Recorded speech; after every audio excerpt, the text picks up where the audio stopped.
Okay. I don't have any expectations today. I don't have any expectations that I'm going to create anything amazing or anything worthwhile. I don't have any expectations that this software will work or that the story that I will tell you, if there is going to be a story, is going to be worth your time. I don't have any expectations that this software will be able to understand my words correctly because it's free, and free things most of the time are, well, pretty shitty. So let's start with the fact that I'm going to tell you a story about an underground system where people live a different kind of life from the life that is being lived on the ground level. In this underground world, there are not so many possibilities in how people spend their time or their life. And they don't really know or are not conscious of what is going on the surface. They don't really care about the surface. They have their own business underground. Dot.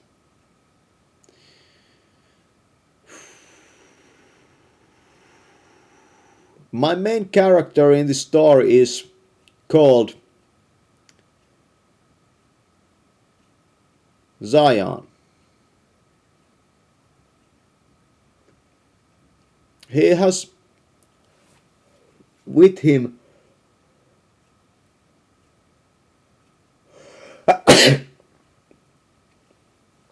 lot of jewels that he has robbed from the ground level, and he has come to bring to the underground. And he is about to buy himself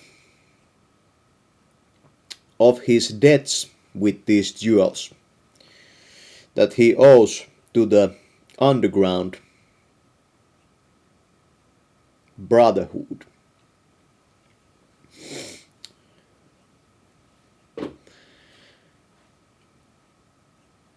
The underground brotherhood has been working at this underground society for quite a long time, and they don't really appreciate any kind of surface dweller to come over here. But our main character has been dealing with these guys for a long time, so he kind of knows. And if you really think about it, this story is not working at all. So let's start a new one. Fuck that story. Let's start a new one. Would you ever steal jewels to pay off your debts? Well, I don't have that option to think anymore if I would do that, because I already did, and now the police are on my ass. And I don't really know what I'm going to do, so I escaped to this underground system. And there are a couple of guys that I have been getting into huge debt with in this underground. And maybe these jewels will be enough. I go to the underground guys and ask them if this is enough for my debts. And they say that it's more than enough. And I give them the jewels and they clear off my debts, and then I'm back to the surface. But the problem is, of course, that the police is still on my ass on the surface even though I have paid my debts. So I just changed the people that were on my ass. I guess it's better than that the cops are on my ass and not the criminal from the underworld. the criminals from the underworld. Because those guys, they can be pretty heinous. They can get you killed very easy. But the cops, they will throw you into a prison and some other criminal will probably do the favor for them. It's a shitty world that we live in. And the country that I live in is called the Amerilana. Amerilana. I'm Ariana. Okay, that's our next story. My name is Ariana. I'm a freaking hot female. It's very nice to be a female, because when you are a male, you have to pay off your debts. When you are a female, you just find some guy that has a fast enough sports car and you can get away with it. And I'm really happy with being born as a female, because the world has really catered to me much better. And I hear such interesting stories all the time. But my male friends, it seems that they are, stuck in their own worlds. Well, of course they are stuck in their own worlds, because there's nobody to kind of tell them about this stuff. So, that sucks. We are not going to tell... She sucks, man. We are not going to tell a story about any females over here. That's not my style.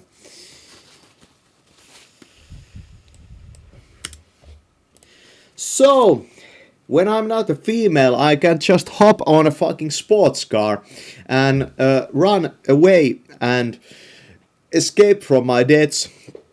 So I had to build this underground imaginary world where you can pawn off stolen goods, like the jewels I was just talking about. I wonder if you would be interested to edit and rewrite this story that I'm just now writing at the surface level, because I know there are many of these cafes, that I'm probably not very welcome anymore in, because I have sat there so much and they kind of want me to get out of there, to kind of do something else with my life than to just write shitty stories about underground systems and how women can get away with crime, but men can't. Well, men can get away with other things, and if men can get away with getting in debt through this way, then maybe women can get away with dancing naked inside of the police station easier than males. Maybe they will just overlook that, but yeah, that's not part of the story.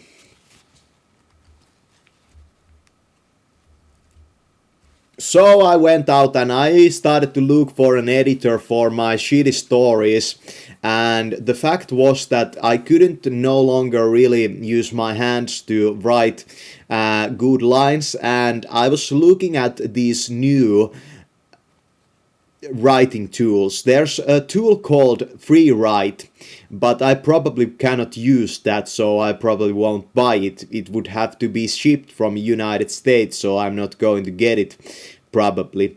So my options over here is to write with a fountain pen or to write with this software and then do little edits, but I noticed that if I edit, my hands start to ache pretty bad, so I would really have to find somebody who has the fucking skill and the time and the belief that I can come up with something good and then edit that shit. So I can edit videos very nice because I'm a YouTuber, my right hand is so pretty okay, but I can no longer write this way. So when I was really in a bad situation with this problem, I didn't really know yet about speech writing, and I was very hopeless because when I can't write, I start to feel, well, pretty bad, shitty, and I have noticed that with most of my writing lately, when I look at the pages, there's a lot of complaining about being depressed, and it's a fucking shitty situation because I can come up with so little text that is like really good, and it brings me so much pain to bring that about. But I can create like huge amounts of trash with this tool, for example. I can create so much trash with this, but I don't really know what I should do because of that. So I thought that maybe I could write a story about it. And the story goes like this. There's this guy that really wanted to be a writer, and he wrote thousands of hours, like me. And at some point, his fingers and his arms started to ache so freaking bad that he had to change his ways. He had to quit writing for a while, almost a year, and he was very depressed, almost killed himself at some point. That's also true, by the way, because I couldn't write for about 7 months or 8 months. I almost killed myself, there. It was pretty bad. And yeah, I could have really died there, like it wasn't really fun. And then I discovered the speech writing stuff, and I started to write. I did 100 hours of speech writing, alternating between Finnish and English, and then I started to write with a fountain pen. Because I noticed that in the library, the local library, they have good tables. They have good tables and chairs, and I have these problems with my hands, especially with ergonomics. I get these pains when I write on a really bad table, for example, like the wrong height or the wrong shape, and it fucking sucks, because I would really want to create better writing, but I started the blog and I wrote this short stories over there, and I used Focusrite, which I used in the past a lot, and I wrote short stories over there, but it brought so much pain to my fingers that I can maybe write those couple of times, in a month if I want to keep up my fountain pen habit. With my fountain pen, I can write about the whole day. And yeah, but with this tool, it's just me talking. So yeah, I have used this tool so in a way that I kind of edit out what I write, but now I wouldn't do that anymore, because I would keep it so that I use this tool to just dump my brain and my ideas on, and it's a very nice tool. And I would really appreciate if a tool like this would be, well, you could use this on your smartphone, of course, but I don't use a smartphone, and I'm not going to ever get a smartphone ever again, because, well, with my hands I wouldn't want to use one. It brings pain. So I'm in a kind of a bad situation. So I have been thinking about if it was possible to write with a thought. That was one of the sci-fi thoughts I had, if you could write with thought only. And it's a very interesting kind of story in itself when you have a person that really wants to do something and tries to do it in ways that is not really, how would I say it, optimal. But then again, what I have noticed about fountain pen writing compared to normal writing on the laptop is that, yeah, you can write great stuff on the laptop, but you can't really get that style in there. But you can't really get that style you want. Yeah, and now it froze. Maybe. So maybe next I'm going to talk to you a little bit about style in writing, because I noticed that when you use a fountain pen, your handwriting kind of translates into your style, and at some point you start using words differently. When I started to write in the library, because of their tables with a fountain pen, I rediscovered how fun it is to actually write with a fountain pen, because I had done that in the past quite a lot actually. And in the past I had also written quite a lot with an old school typewriter. It was something like an Olivetti. And then I realized that my brain didn't work in a way that I could invent any stories anymore. I just started to kind of play around with words and rhymes and that kind of stuff, and in the end, I found my poetical style that I now do in uh, my YouTube channel in Finnish mostly, because it's very hard to do in English. Maybe I could do it, but yeah. So it took me about a year to find my style in my writing. Then it translated into my YouTube video making, and then I in the end found that I had through that year also changed my style in general a lot, like my talking style and my dressing style, what I wear. And I felt that it was a year of finding the style. And now I have a distinguished style, but if I use a tool like this, that style doesn't really maybe come about so good. So now, just a couple of weeks ago, I bought this microphone, and I'm again doing this practice and recording it. And I have a lot of this recorded on YouTube, almost all the practice I did. And it's good that it's there, because when somebody wonders maybe in the future how Truth Detective became that way in English, or how Truth Detective became that way in general, they will see the impact of this tool, and they will see all the stuff I did to bring myself to this point. And it was very interesting that in the end I used writing as a means to an end to achieve something different. I didn't end up writing a book, and at the moment I have a very, very hard time finding and seeing the way that I could even write a book. What I feel about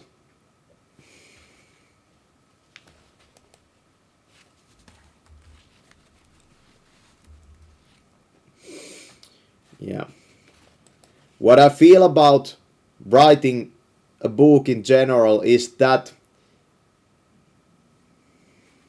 let's take a little break over here.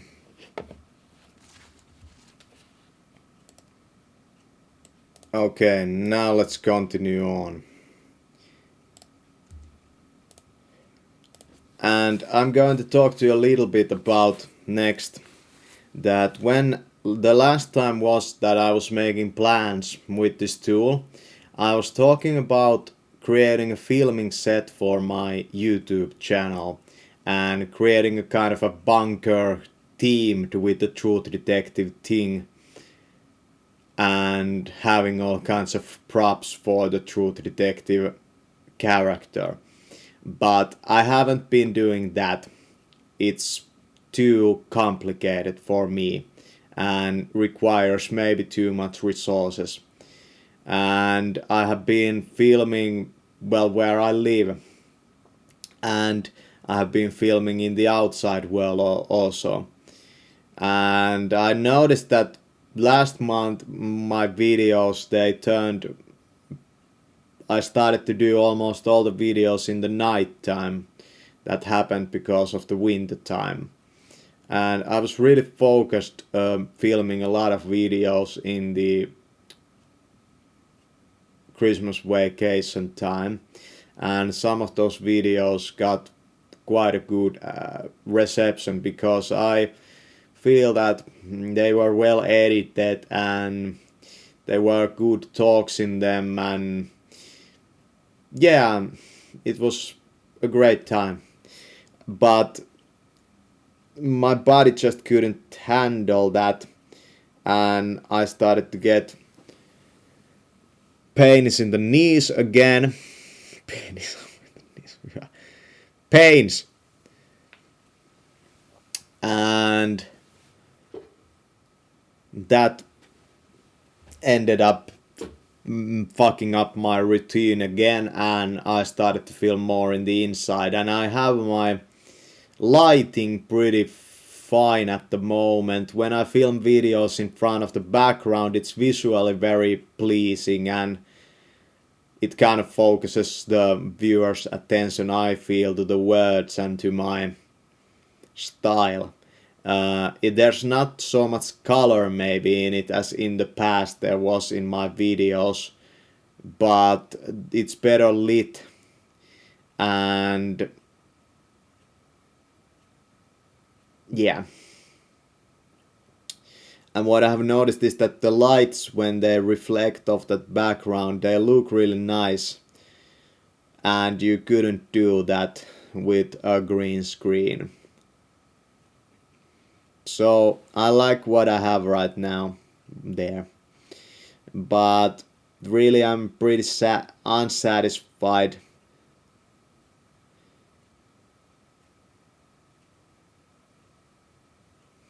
Well, okay, if we talk about this. And lately I have been noticing that when I write, most of the stuff I write about is just playing around with words in a style way. Sometimes I come up with stories, but usually it is the way that I have to meet somebody that inspires me to write that kind of a story. But when I start to tell a story in my YouTube videos, if I have been reading a quality fiction writer, because aren't fiction writers the best guys to go to for inventing stuff, stories out of nothing? They are. So I have no hard time over there, but when I write it's a bit harder, and I don't have a proper table in my home to do that. So that might affect my writing a bit, but due to my elbows and fingers pains, that kind of stuff, it has been kind of shitty situation, because I'm never sure if I'm able to continue this thing tomorrow. So now I'm doing this, and I'm not even touching the keyboard anymore. What I feel is that when I use this tool, my thinking becomes a lot more autistic. And it's very hard to use this tool to write anything stylish or cool in that way. I didn't even worry about that when I started writing, and some of my first stories were actually kind of interesting.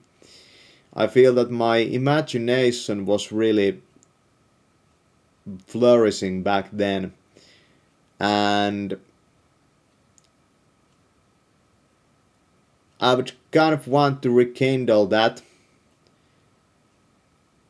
So I have been reading fiction, but not really science fiction in the last couple of weeks.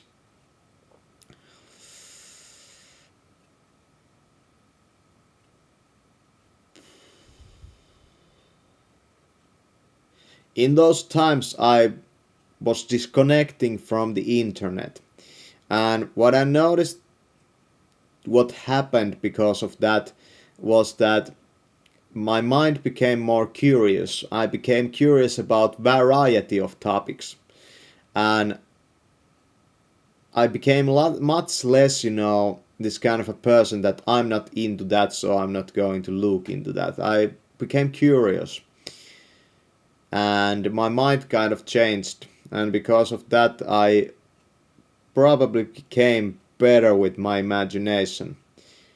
Became better with my imagination. Became better with my imagination. But what I really like about what I'm doing right now with the YouTube is that I can get released, and even though not many people might see it, still people are seeing it. And if I was a writer, I'm pretty sure that almost nobody of those people would even be interested in what I do. Yeah, so I feel that when you create something that is kind of a peculiarity for people to enjoy, then it brings better feeling to me. But at the same time I also feel that I'm capable of so much more. And I went through many years with my writing feeling that my mind is capable of more than this. And I had 1 year, it has been going up and down, but I had 1 year when I was writing usually in a dark room with my laptop, and I was listening to Dragon Force. It's band.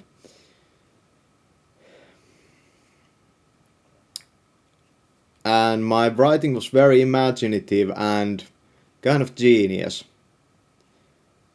But it was still writing that became or came from a younger mind. I could see in it that I was pretty young.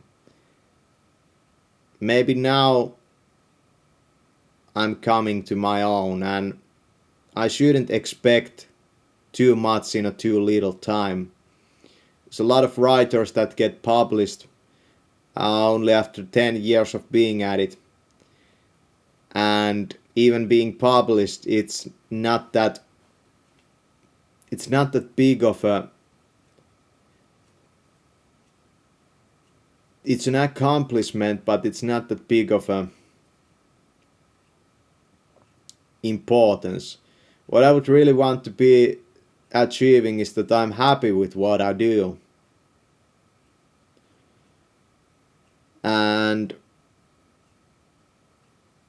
when I read my stories that I wrote just in the beginning of my library fountain pen writing year, I noticed that they were kind of autistic, the way I said the words, but there was kind of a genius in them. And then I started to change my style of writing. And it was so tedious of a process. And I was very, very depressed at some points last year doing that. But I found something inside of me that I didn't know was there.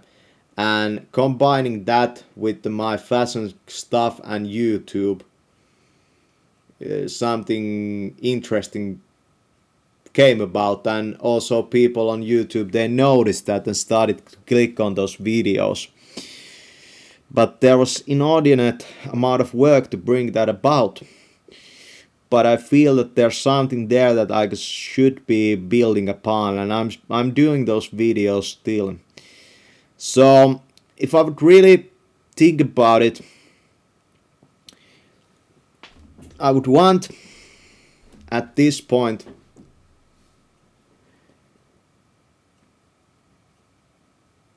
to be able to write in a way that somebody else would do the editing. And publishers have those editors, but I'm not capable of doing this stuff almost at all anymore, and it's because of the tools. It's not about me or my mind.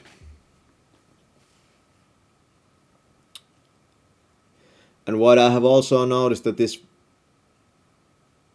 that when you cultivate the writer's mind, it's very nice at some points, and then you go down again, and you are in the muds, and you feel that what you create is just trash.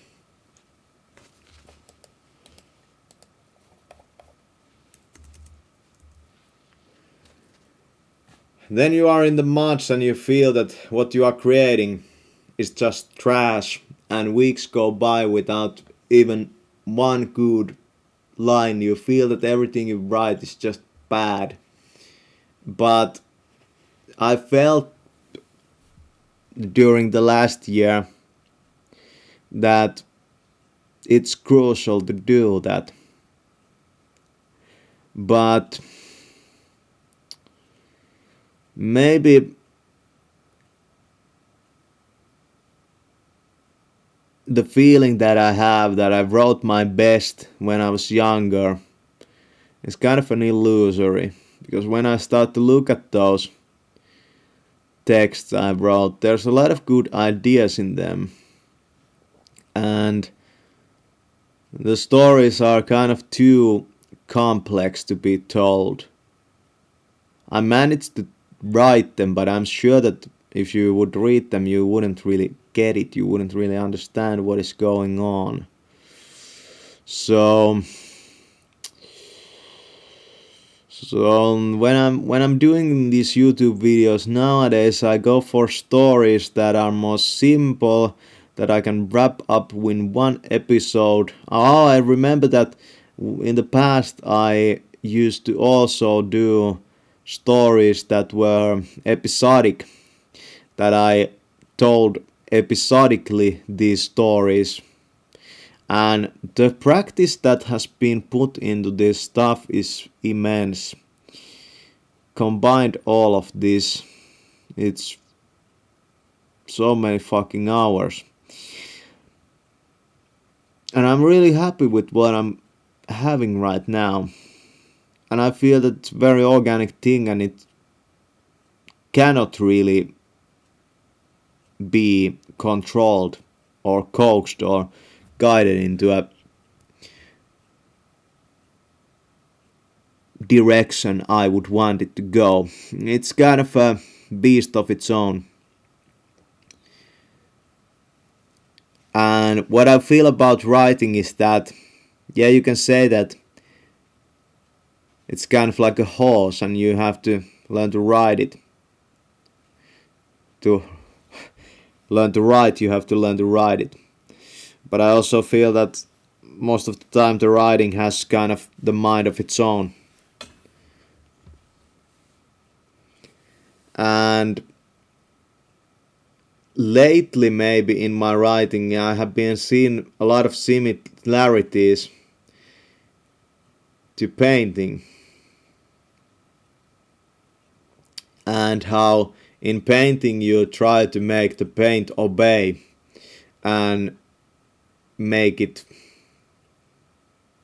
look like something or be like something or that kind of stuff.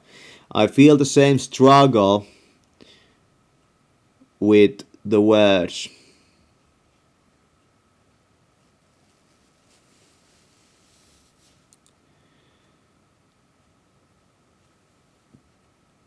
That I have flowed into a direction of writing about the truths of life, about how it is, instead of what might be happening in there. I have started to write more about new ways of saying the old things. And I think it's pretty funny. But at the same time kind of hollow, and there's no that kind of grandiosity to it. And I'm missing that.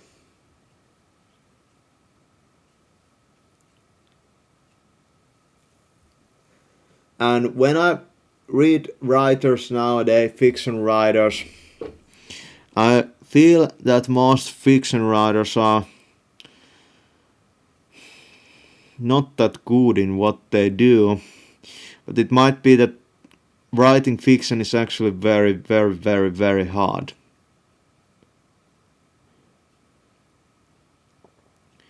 But it's not easy at all, and even the best are kind of bad. But when I was reading those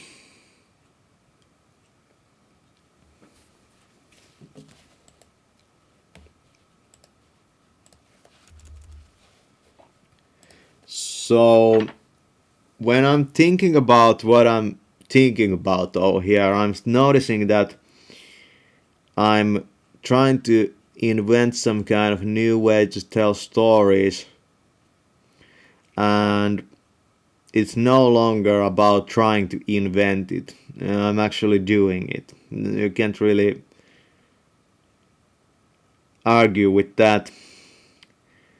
And what I feel about book publishing is that it's very hard to get people to read. Of course they read, but maybe it's becoming a bit of a lost art. I try to rekindle that in my book reviews and that kind of stuff. And I love literature, but at the same time, many times when I'm writing, I feel pretty miserable. But maybe it's not about writing, maybe it's just yeah. That's kind of a writer struggle. Yeah.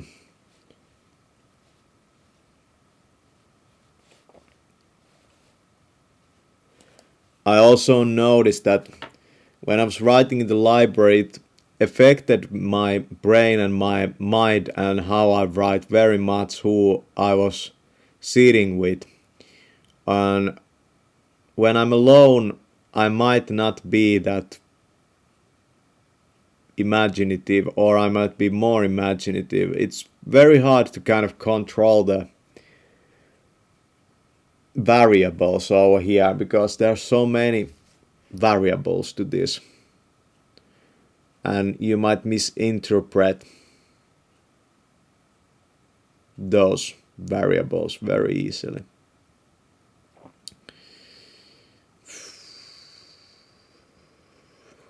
And I would never use a variable word when I'm writing with a fountain pen. That's like an autistic word. But here it comes very normally. You start to think in this logical way when you use a computer to write. Because computers are all about logic. But art might not be all about logic. And it might not come about or be achieved logically. It might come about in a more different manner.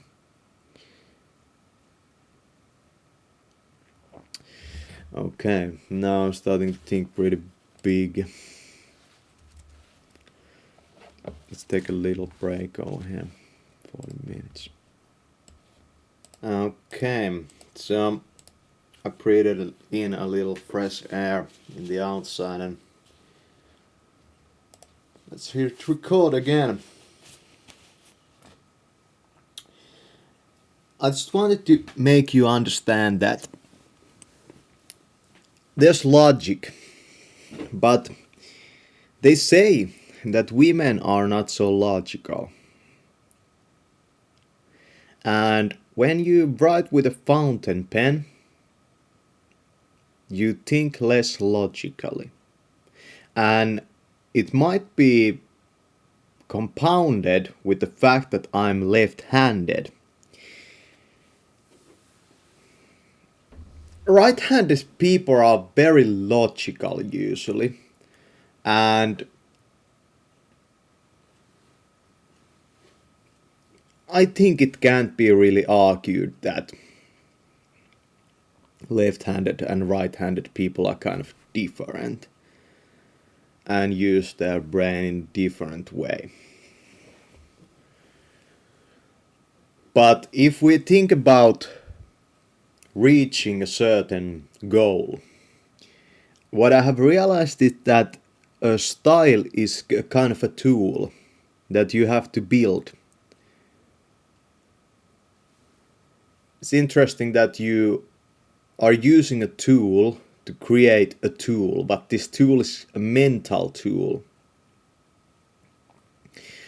But what I have also noticed is that when you practice something in some style, or just any way you do it, at some point you can add style to it. Kind of like when you practice cycling, at some point you will start to develop your own style of cycling. Usually this style comes about very late in the process.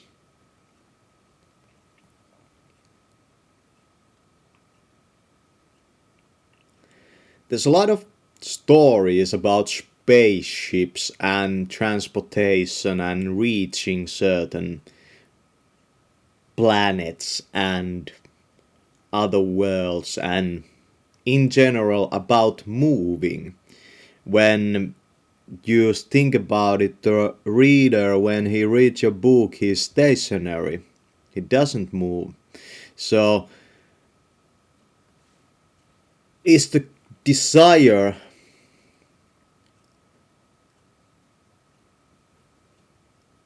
for science fiction desire for moving, if it's related to moving?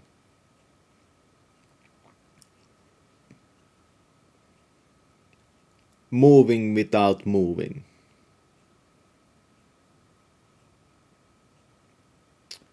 Yeah, today I was thinking about creating change and moving, as in a going from a city to another to live. And I realized that you can take your life without changing, and you can move without changing, but you can also change without moving. And there's the idea of starting where you are. Maybe the basic idea behind that is that you can change without moving. At some point you might have to do that.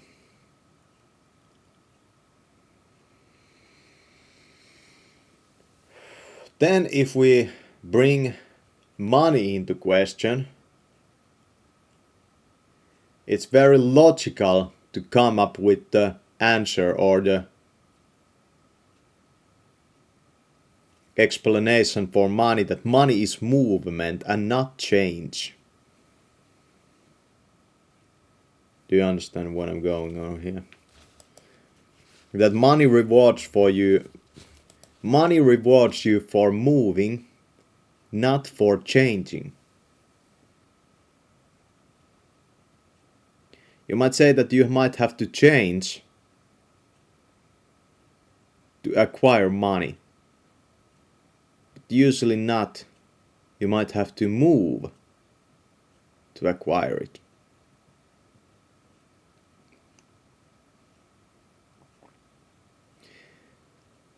But if you have something that blocks you more from moving,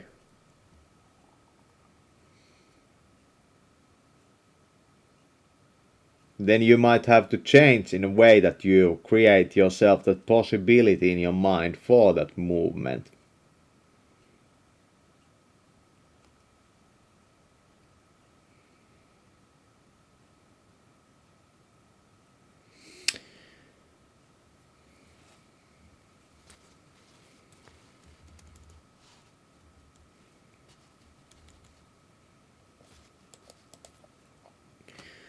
There are ideas everywhere around you.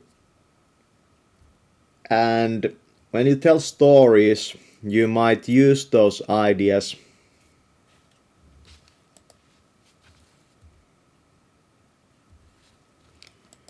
in a very free and unconscious way. When you read a book, there's so much that you won't be able to grasp with your conscious mind. And if you are a storyteller yourself, reading another storyteller will make you better.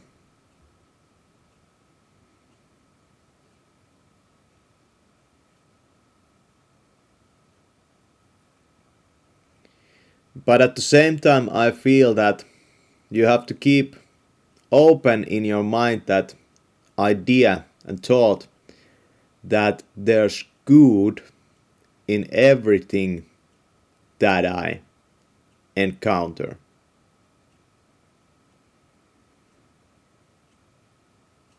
And I can apply it. It's a funny question. Did I have to change my mind to realize that? Probably not. Maybe I was that way from the start. Yeah. But that's just self-examination.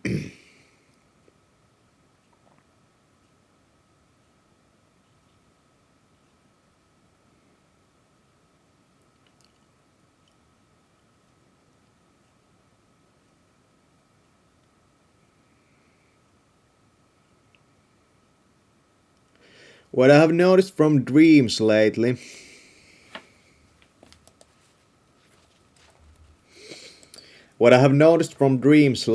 is that when you move in the real world, you will move in those places also in your dreams.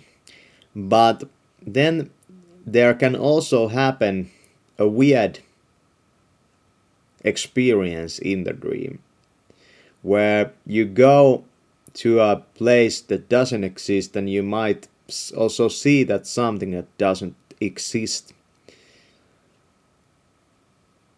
And these would be more like fantastical dreams and not so realistic.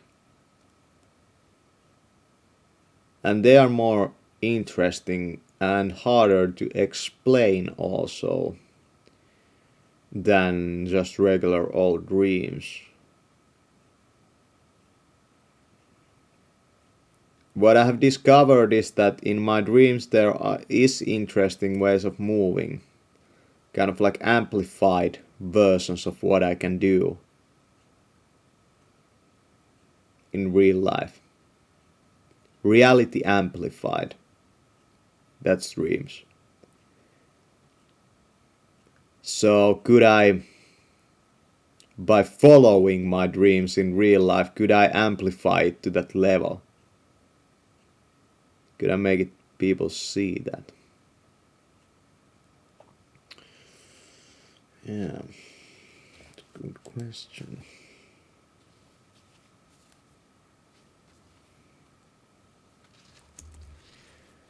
From that I started to think about who should I contact about what I'm doing right now and who could benefit from it. Should I do that? I have a lot of this guesswork, and some people say that you should just take action, but problem with that is that it always takes time to take action on something, and it might derail you taking action somewhere else. Because I'm kind of hesitant over here, I might grab that pen again and just write, and it becomes a deeper ingrained habit, so I might be able to reach the destination by a different behavior. But that's just speculation. It might not work that way.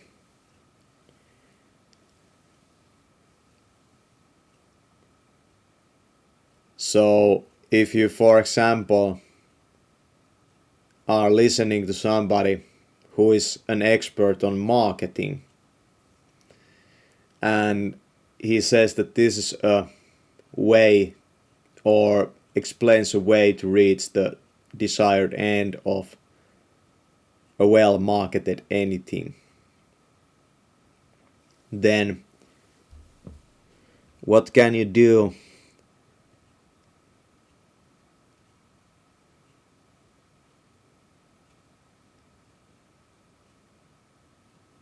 if that doesn't work?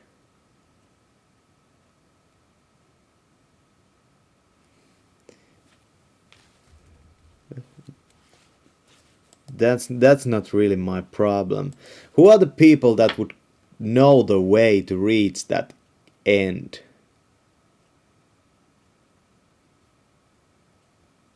Or goal?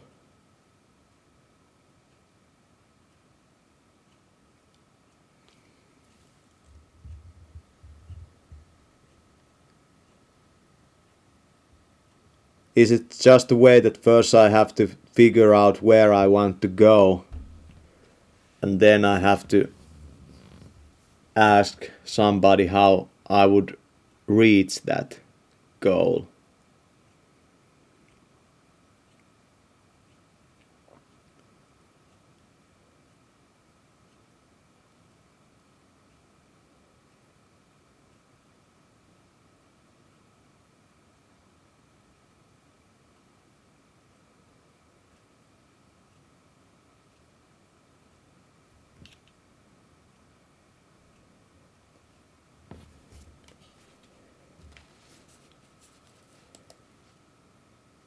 Yeah, it's a great question. So, do you first have to know where you want to go and then you can ask for directions? Or could you just ask for directions?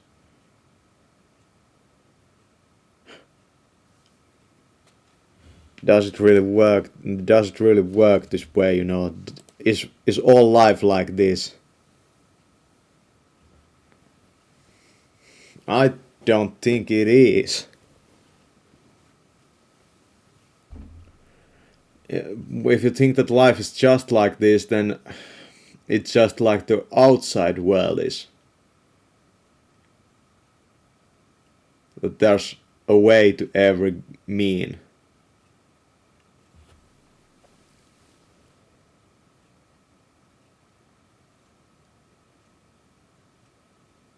But is it the way, really? There's a way to every mean.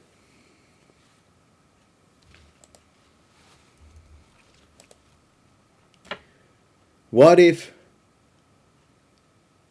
you ask for directions and you are being given something that will never take you to that direction or that end goal that you desire?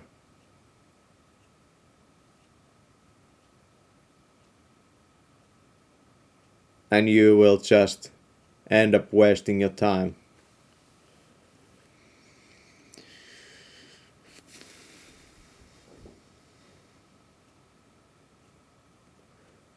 If you want to do something, should you seek the advice of those people that have already done it? It's very a logical thing to do that. But when I hear that advice from people, usually it's from males. As somebody who has already done it. It's logical to think that. will help.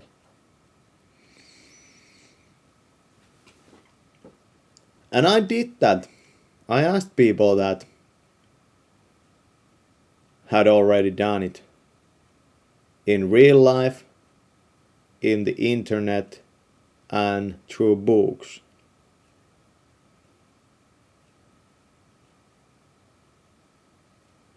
But in the last year, I kind of realized that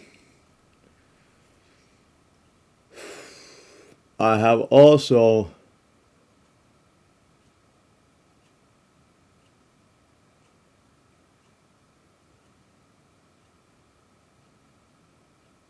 noticed that you can't maybe force yourself into a certain mold or thing. Even though you might want to do it, maybe you are not supposed to do it.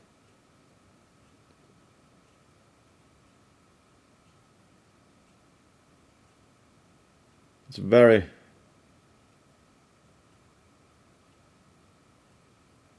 interesting goal that you have. Yeah.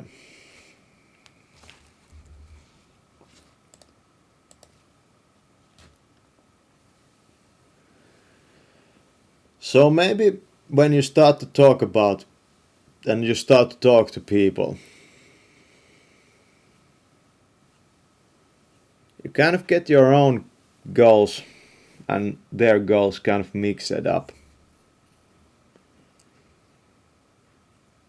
And through that, maybe you can draw a connection and do something that you would have never foreseen. And isn't an interesting story about stuff that you couldn't have foreseen happening? It's one of those things about being depressed when you can't foresee good things happening. You don't have that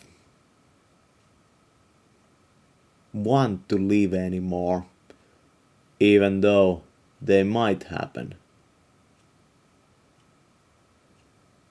Depression might also be a sign that good things are about to happen.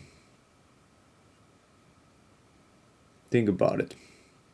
Maybe it's a sign that good things will happen, because you cannot feel what is going to happen.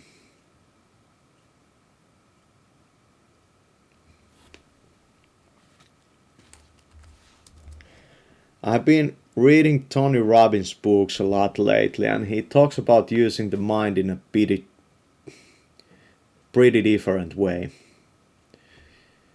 And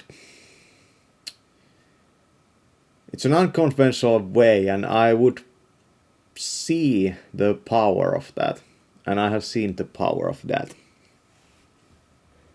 And it's amazing the things that you overlook. The things you could use, the things you could do, the things you could become, the things you could be, the things you could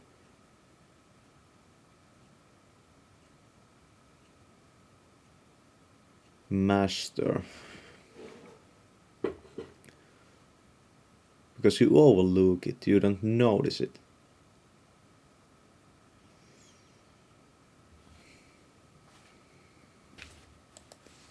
Think about that.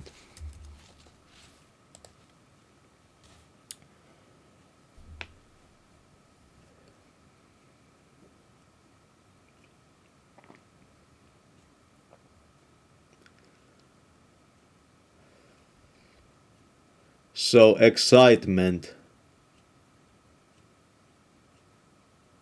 good things will happen. It's very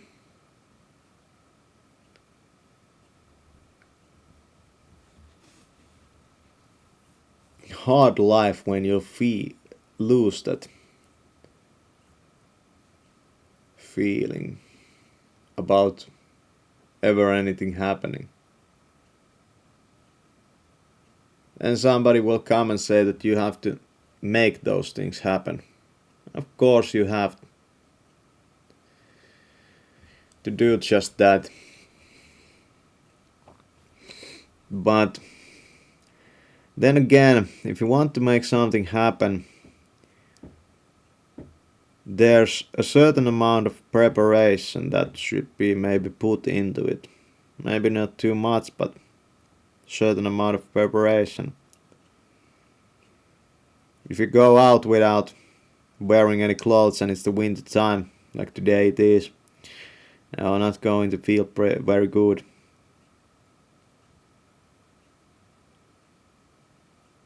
You are not prepared enough.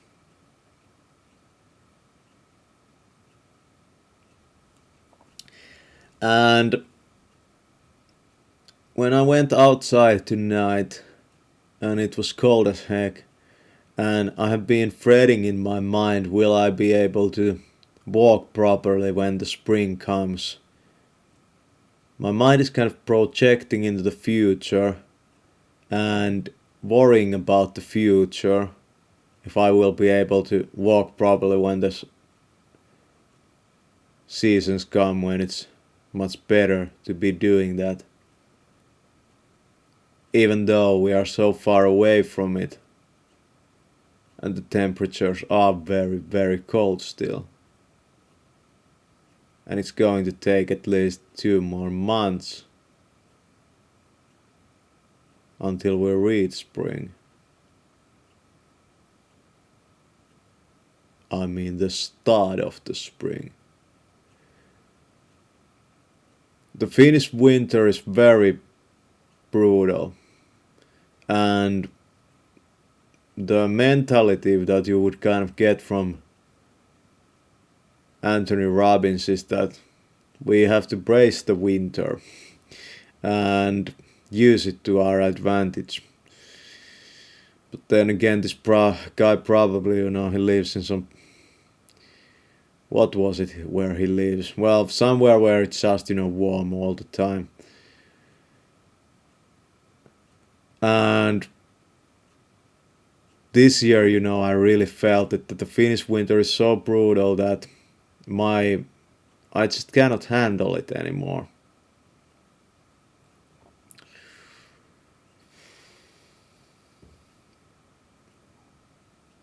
And I'm not really the type that would want to go into this hibernation mode. I did that 1 year, by the way. I was just meditating the whole winter time. But I was recovering from my injury with cycling back then, and yeah, I was depressed as heck. That was depressing. I didn't shower, I didn't eat, I didn't drink water, and I did that for days. In a room that was completely dark, I was just meditating and sleeping and dreaming. I was depressed and kind of paranoid and angry at the same time. It was freaking craziness. Kind of like going to... What is it called? Well, I did that. It was very hard. Yeah, you can look back on it. But I just feel that I want to see a grand future for myself. Just a life of luxury and nice surfaces. I just want to see a life of luxury for myself in the future, and a life of nice surfaces and lights and that kind of stuff, yeah. Of course I would want to live in a palace that has a high roof and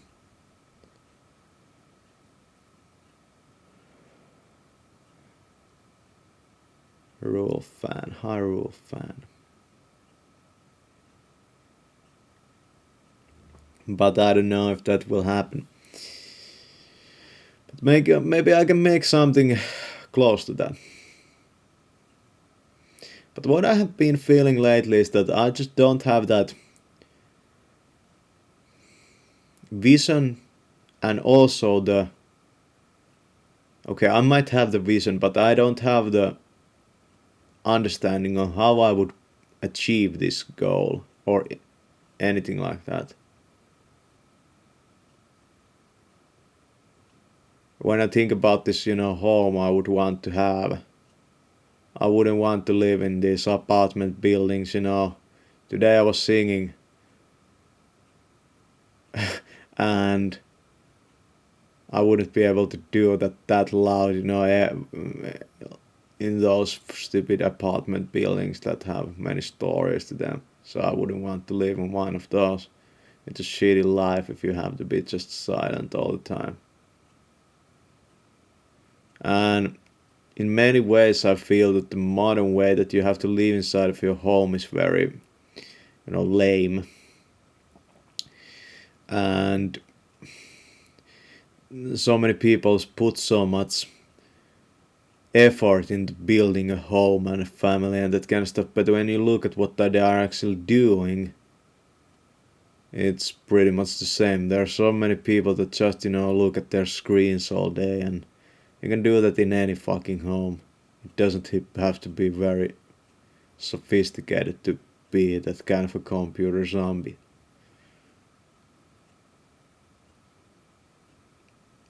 So that's really not my dream.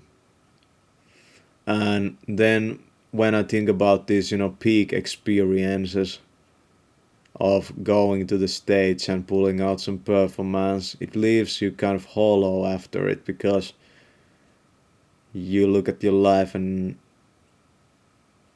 you kind of feel, yeah, that's what I want to do again. Maybe my life should be just, about preparing and practicing for that. But it also feels kind of lame. Yesterday I had a day that I didn't feel that lame feeling at all. I was excited, to get my stuff out there and that kind of business, but at the same time I have to take it kind of easy on myself. I'm not going to strain myself too much or hurt myself too bad doing these things. It's not, well, it's worth it, but it's not that much worth it.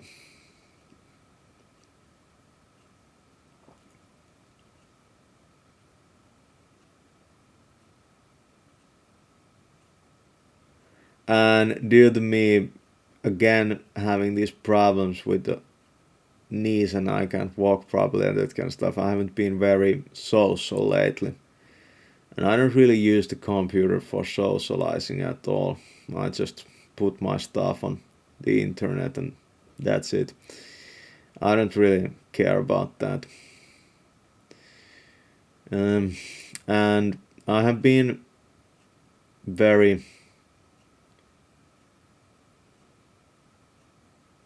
I call it hopeless, but I'm going to say disappointed with almost everybody I meet. That I'm kind of looking for something in people. And what I have noticed is that the people that I haven't really been disappointed with have been those that are kind of demonstrating some special skill. Because I feel that those couple guys, I can get something out of them. I can kind of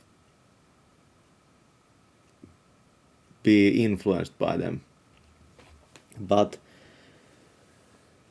then again, there has been, some people that have brought about very interesting consequences. Consequences in my life that can't really be fully attributed to those people, but I feel that socializing is kind of important. That the brain is actually a very social thing. And when you isolate yourself too much, well now, because of the winter, but last year that wasn't excuse. I was very social last year, so I kind of maybe burned out of myself on it. I just felt that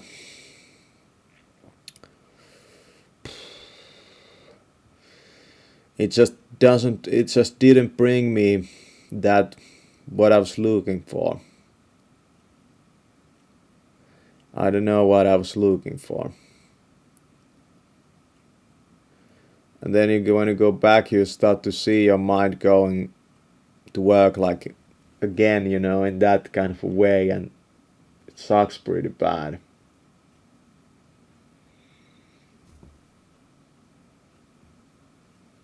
Maybe you shouldn't live like that. Yeah.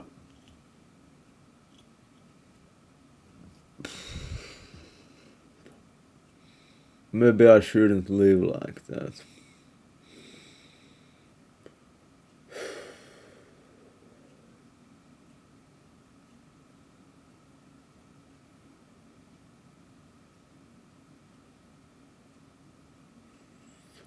So what I feel is that this social thing has been, fucked up so much with people's technologies and that kind of stuff that it's very, very weird time that we live in right now. Yeah.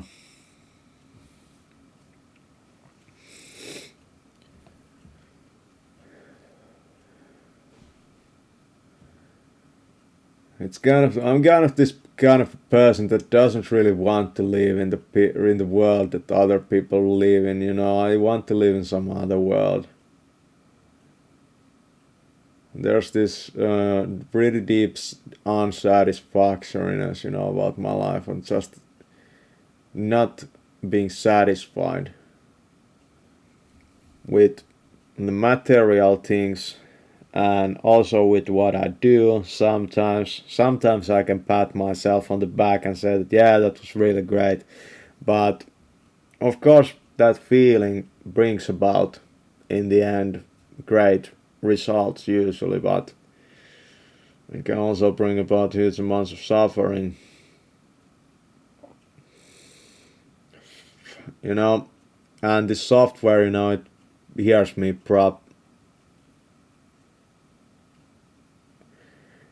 like if I think for purpose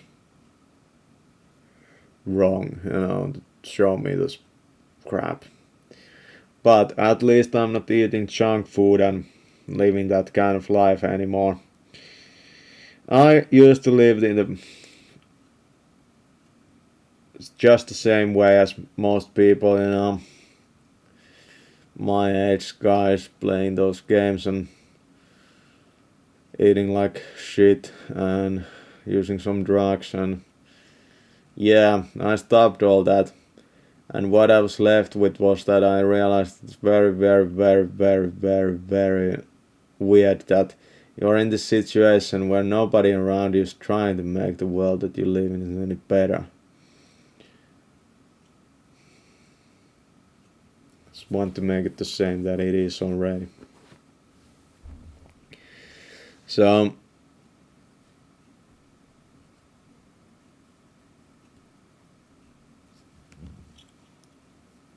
maybe that's how you should do this. Maybe you should just do socializing like that. You go to a town and you get to know people and see what happens, and then if something great comes out of that, then yes, that's great, but maybe then you should move on to something else.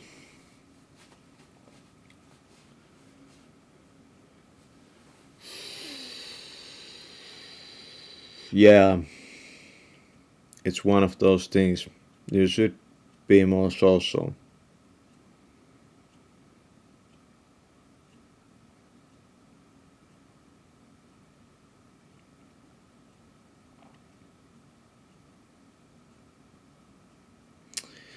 I don't know. Does it really? does it really come in the end to the fact that trying to kind of seek what I'm trying to seek, happiness?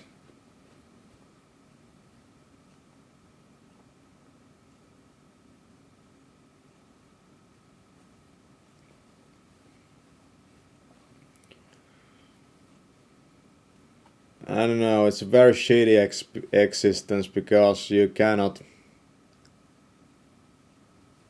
make it satisfy your desires and that kind of stuff.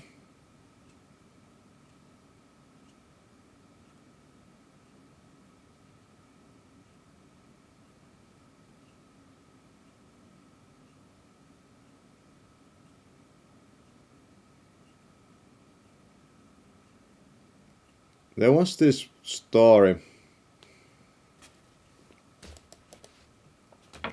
and you try to do stuff for other people to kind of satisfy your own desires. But it's just, such a freaking treadmill. You run it enough and you start to feel all burned out and want to kill yourself at some point, because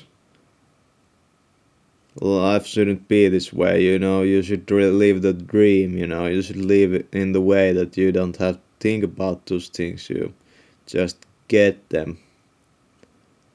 They just, they happen like in the dreams. In dreams, things just happen, so smoothly and effortlessly. You can make it like that. I am starting to understand that.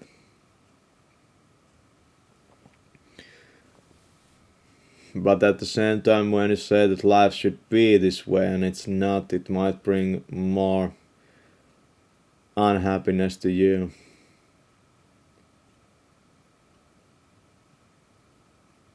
But then again, this kind of bullshit is, I would say, more from the female side.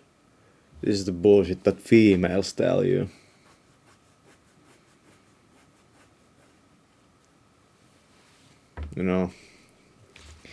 That's female bullshit. Okay, that's female bullshit. And okay, this logical bullshit, there's logical bullshit, and that's male bullshit, and there's female bullshit. This is female bullshit. All of this. That when you tell that life shouldn't be this way, you're gonna make yourself miserable because yeah. That's all from the female side. Because the life is completely different for fucking females. It's just a fucking fact. So that's how females think. It's not good. It's not going to fucking help you at all, to think like that. So that's female bullshit. That's men bullshit. That was this, logical. You should ask if you want something. You should ask somebody who has already achieved it. If you want to get married, maybe you should ask somebody who is already married, and you're gonna get married. Well, it's not going to happen that way. Like fuck you, really. Like shit, it's not going to happen that way. Yeah, and I believe that it won't happen. Well, yeah. And then there's the idea that you could mirror, and you could model those people that have already achieved what you do. This is kind of a higher level thing that you could do, but most of the ways that these people have achieved these things might be kind of secretive, actually, that they don't tell you straight how they did it.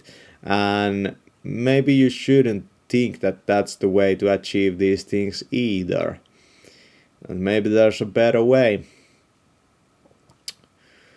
But really over here is the idea that I put my mind into this, and I say to myself that this is going to be the thing I want to reach and I want to accomplish and I want to do in my life, and then I'm going to go through all the things that I would have to achieve that, and then when I actually do it, it just becomes one more experience that I have done.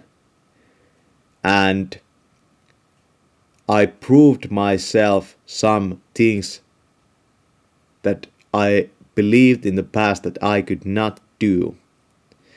And I proved myself that I could do them. And now they are experiences that I have in my past. But I still feel the same as when I didn't have those experiences. What I mean is that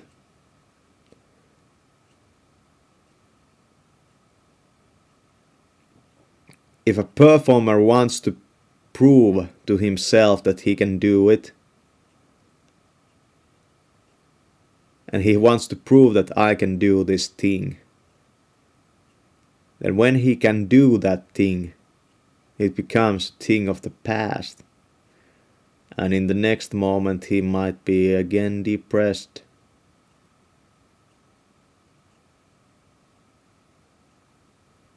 In the same feeling state as before.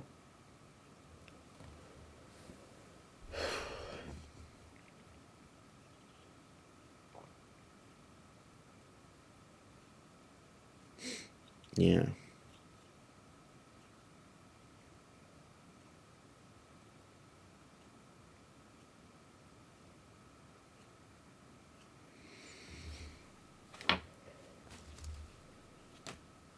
So it's a very interesting thing, like feeling the same kind of shitty as you did in your youth. Even though you have proved yourself so many things that you can get and you can achieve and you can do and that kind of stuff. You have proved yourself so many things, but still these things, haven't brought yourself any happiness. Or it evaporates very quickly when you have proved yourself that you can do it.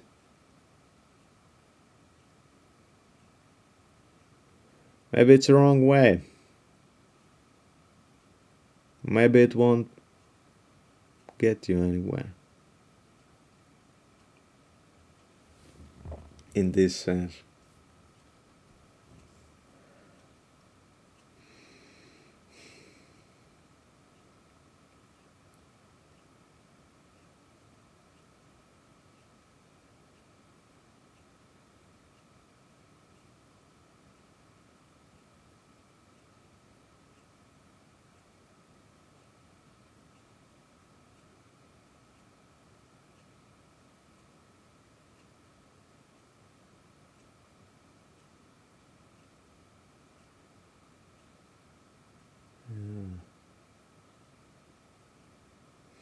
But then again, if you don't do these things, your life might become a little bit more shitty, because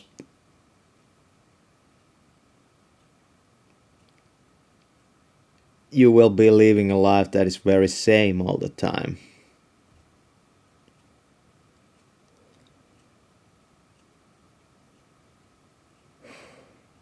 It just feels that you can't win in this, That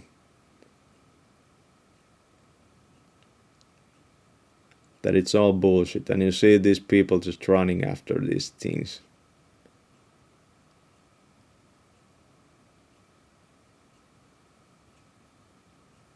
It won't bring you happiness. But sitting in front of this computer is pretty depressing also.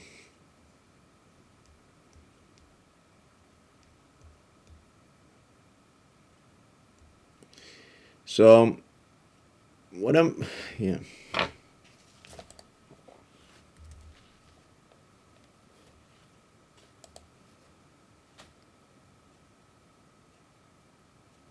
It becomes thing of the past, what you are capable of doing. And in the present moment you can no longer feel that joy it brought back then, that you were able to do it.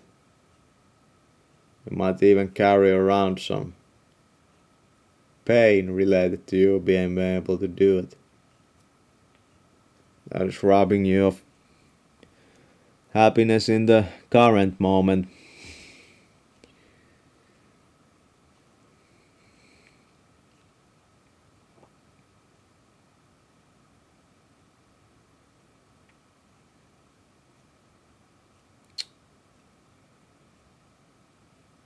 Yeah, sometimes when you think about that, it becomes very hopeless feeling.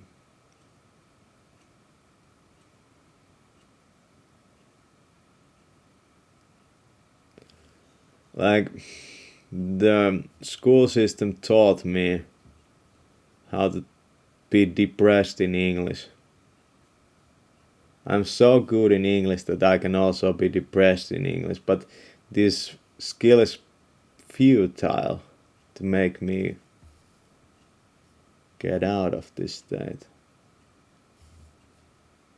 Can you understand what I'm saying? That the skill you're so good in something that you can even use it to be depressed with. That's pretty impressive. Yeah.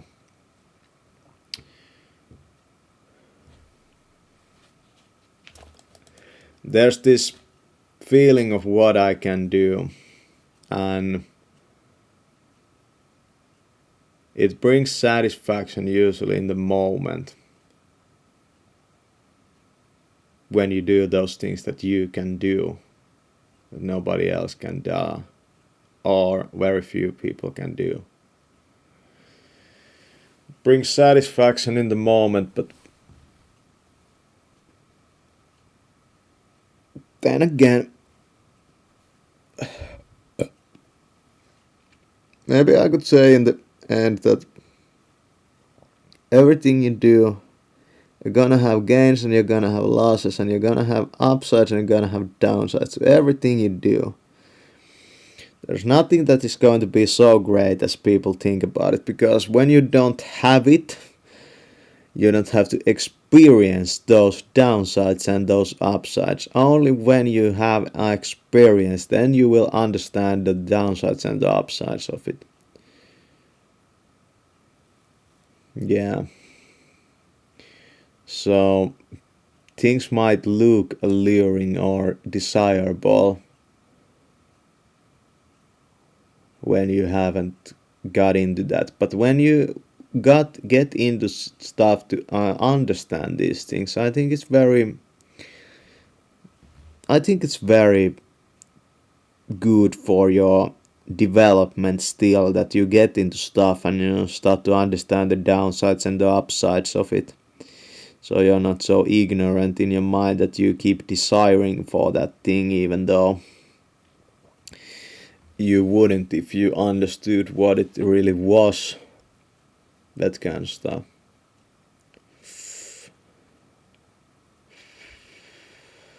So it would kind of leave you in peace.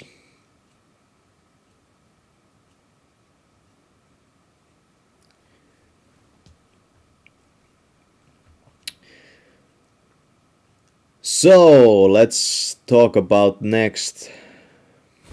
Okay, we're going to a deep territory over here. I'm thinking pretty deep, and I've done 1.5 hours. So when you really start to dive into something, you will discover those negative things that come with it. You become really good in this stuff, and all of a sudden you start to get pains related to it in your body, or your circadian rhythm starts to go haywire, or you become depressed or something like that because you are so caught up in this thing and you try to become so much better in this, and you start to understand the ups and the downs of everything. When you think about it, there's no probably thing in this world that is not like that with the ups and the downs. So when you say that your writing journey has been ups and downs, well, it's just that's how life is, and that's how your writing is. And Tony Robbins tells that when you have consistency, you can create great results more consistently, and of course that's true. Okay, so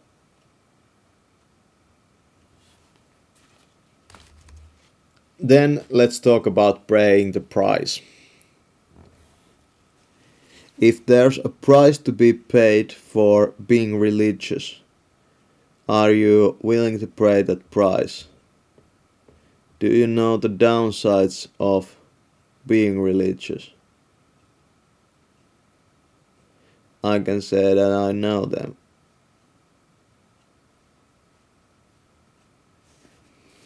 Do you know the downsides of being a sinner? Do you know the upsides of being a sinner? The problem is that when these are very aggressively changing all the time, the downsides and the upsides, like for example when you are taking hardcore drugs, it's a very, very unpeaceful existence that you have to live in, you know. And then somebody comes to tell you that, well, the thing that you should do is to become a monk and meditate all day. But isn't it so that meditation also has downsides and upsides to it? Of course it does. So if every individual around in your life, every product, everything that you see has these ups and downsides, everything is so. And you are kind of discerning, and you can kind of appreciate the bad, and you can kind of, yeah, like, can't take it as it is. Then maybe you can become a little less critical. Yeah.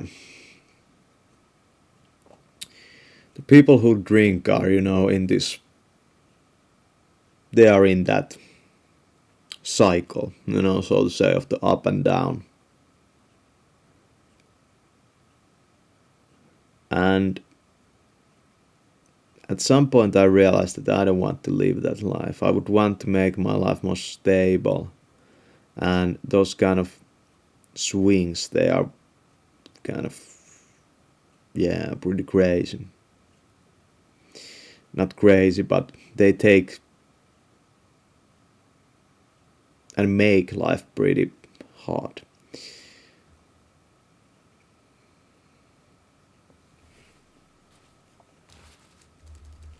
And when you think about the nature around you, doesn't nature also follow these ups and downs with the temperatures? Now we are going slowly up.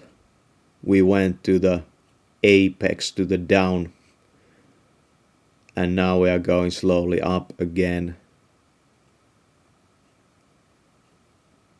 And in human life, it's the same way.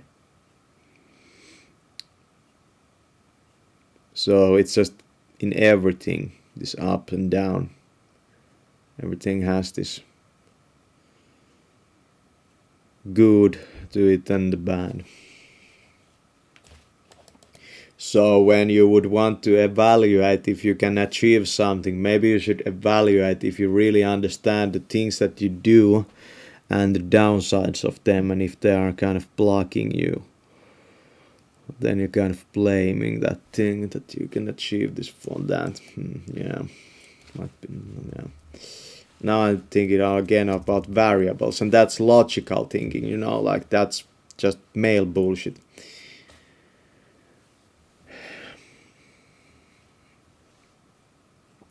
So there are swings.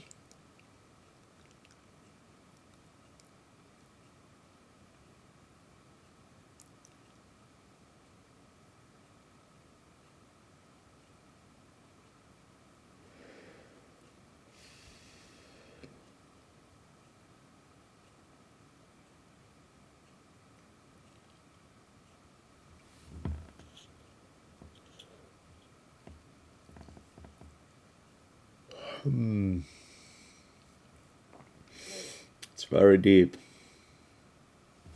It is very deep stuff.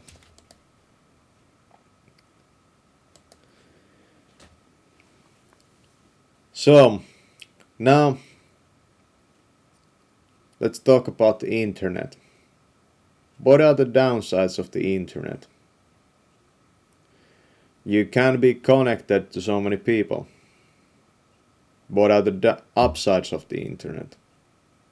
You can be connected to so many people. Yeah. So it's not all bad then.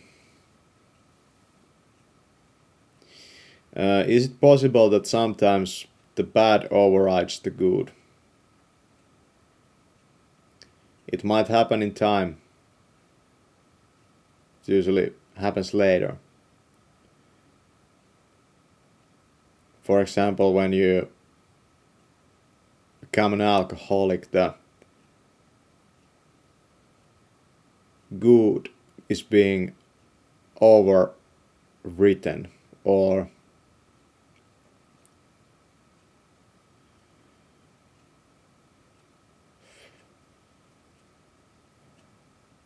negated by the bad. There comes a point where there's nothing good left anymore.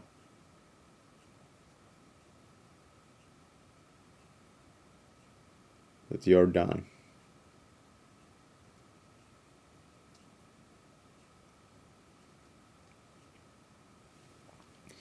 And people that don't have that experience with the thing, they might not understand that. I have said that there's a downside to weightlifting, for example.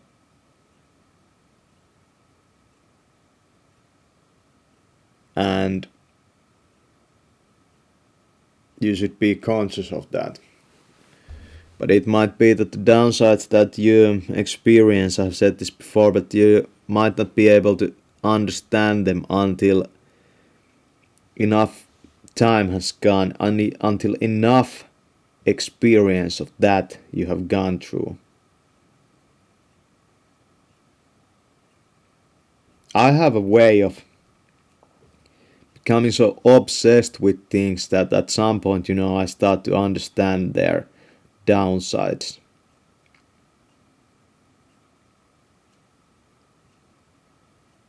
Very clearly. But if everything has a downside and everything has an upside, then that thing cannot make you happy.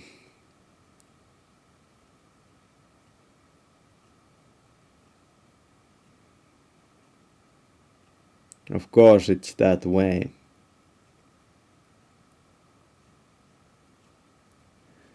If there's good in it and there's bad in it, then it can't make you happy.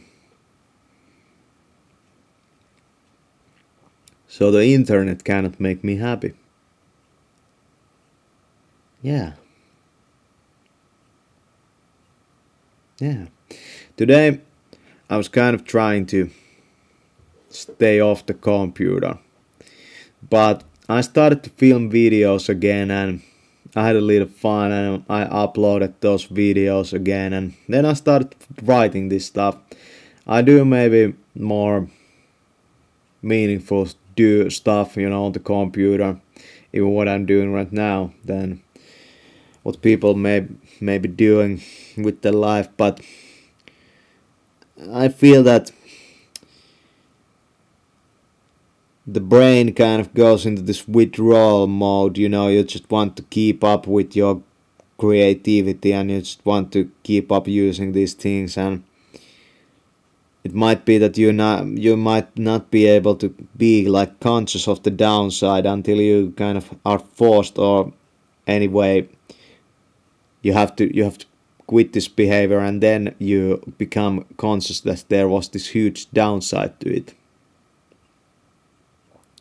For example, with the weightlifting, I'm not really sure if weightlifting kind of increases your testosterone in some way that you become a kind of angry person. It might be that, but yeah.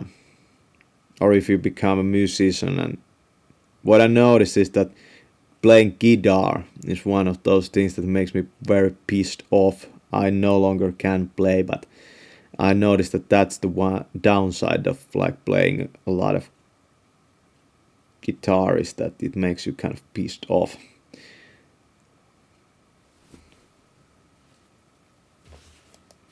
So there's this downside. Man, it doesn't really create a lot of file size when I record. This is on 500 megs and it's like almost 2 hours. So I'm going to continue on doing this. Will I do this night? I'm not gonna make any promises. I will probably do half an hour more and then I will do something else. But I noticed that's the one downside of playing a lot of, And in the past, I went into a lot of stuff and started to see the negative stuff of it, the negative side of it. But what I'm right now understanding is that none of it made me permanently happy, and the downsides usually manifested themselves only later. And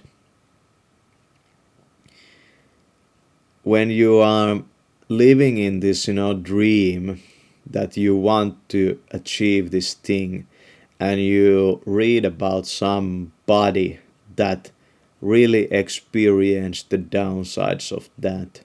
For example, with Elvis, did he experience the downsides of being a performer or being a drug addict? That's a very good question. So when you tell that so many performers have been very miserable people, is that the downside of being a performer? Or is being a miserable person the upside of being a performer? I mean, is being a performer the upside of being a miserable person? I don't know. Might be.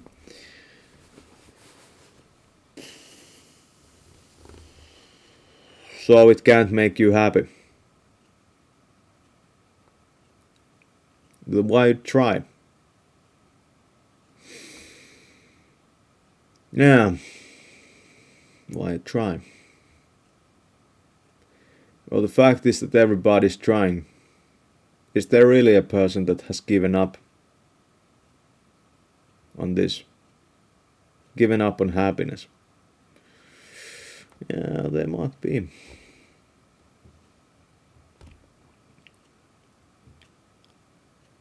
So if I'm like this, and everybody else like this, and everything that everybody else makes is like this, then what hope is there?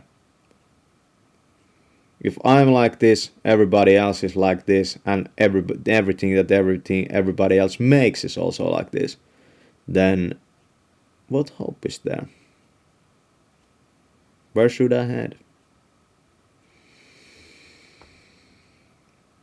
You tell me that you should head inside, you should like seek inside of yourself and you're gonna find this, happiness there. Yeah. Might be right. Downsides, upsides.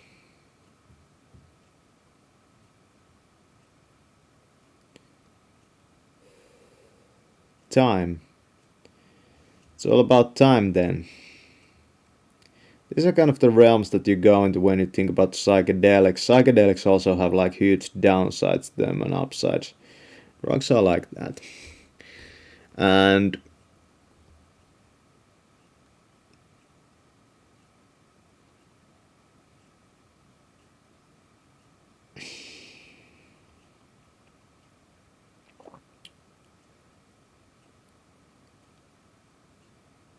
for example, this thing called social smoking, that you just, smoke in these groups. It's kind of a thing people do, and they deem that it helps me to socialize. It actually doesn't.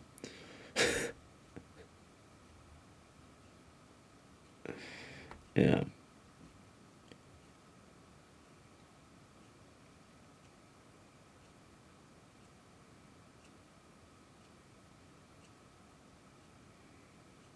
So downsides and time play into each other. Downsides become worse with time. The more you become invested in something, the deeper the downsides become. You sit too much on your ass on the computer, you become fat, possibly. Is there upsides to being fat? Well, if I think about it,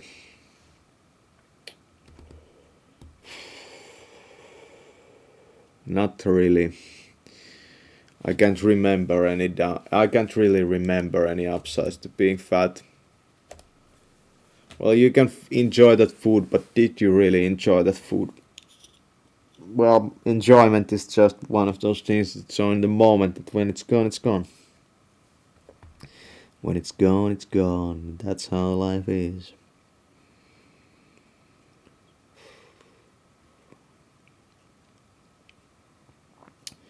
Yeah.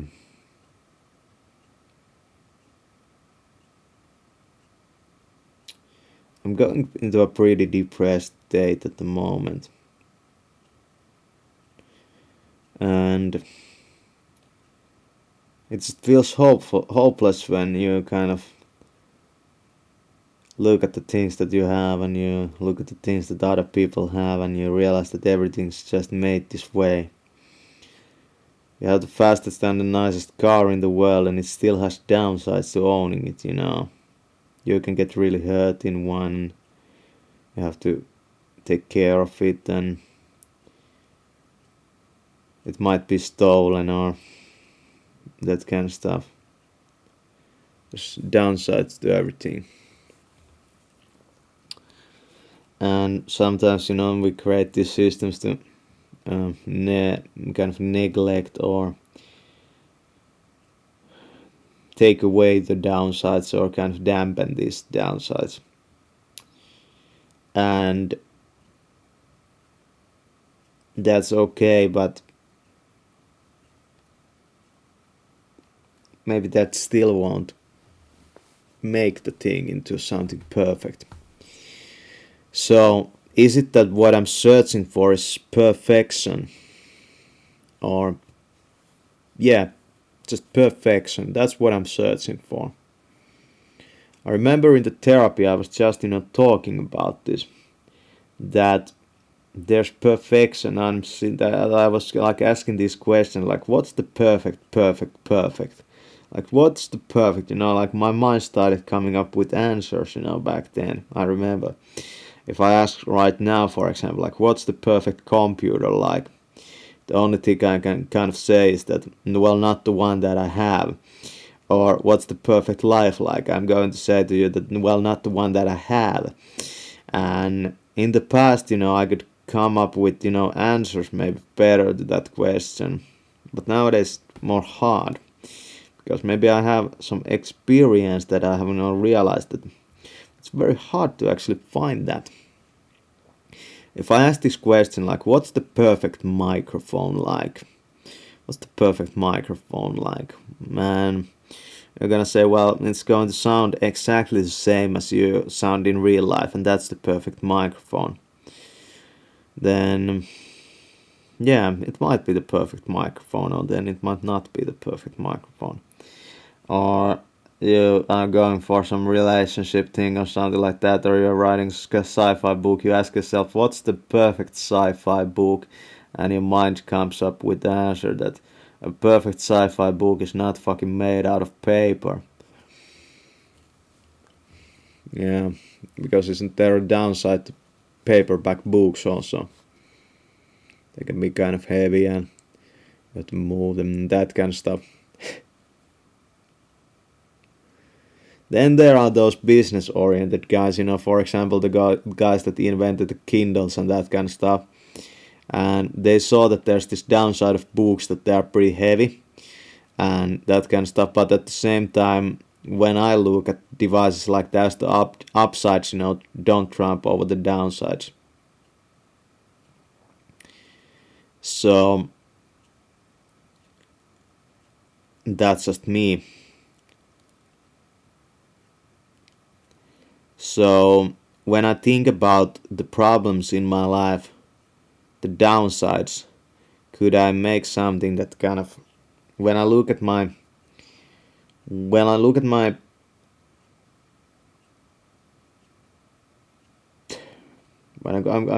gonna think about like what, when I look at my writing, for example, what is the downside of being this, well, what is the downside of being this person at the moment compared to something else? Well, I don't make so much money doing what I do. That's the downside. But what's the upside? Well, I see amazing stuff happen, and I see amazing stuff that I can do, even though I don't make money out of that. It brings to me this kind of a feeling that I'm kind of special, and that I'm kind of special. It brings to me that kind of a feeling that I'm doing something special, and I'm kind of a special person, and I feel that I'm going for something, and it feels that my life has this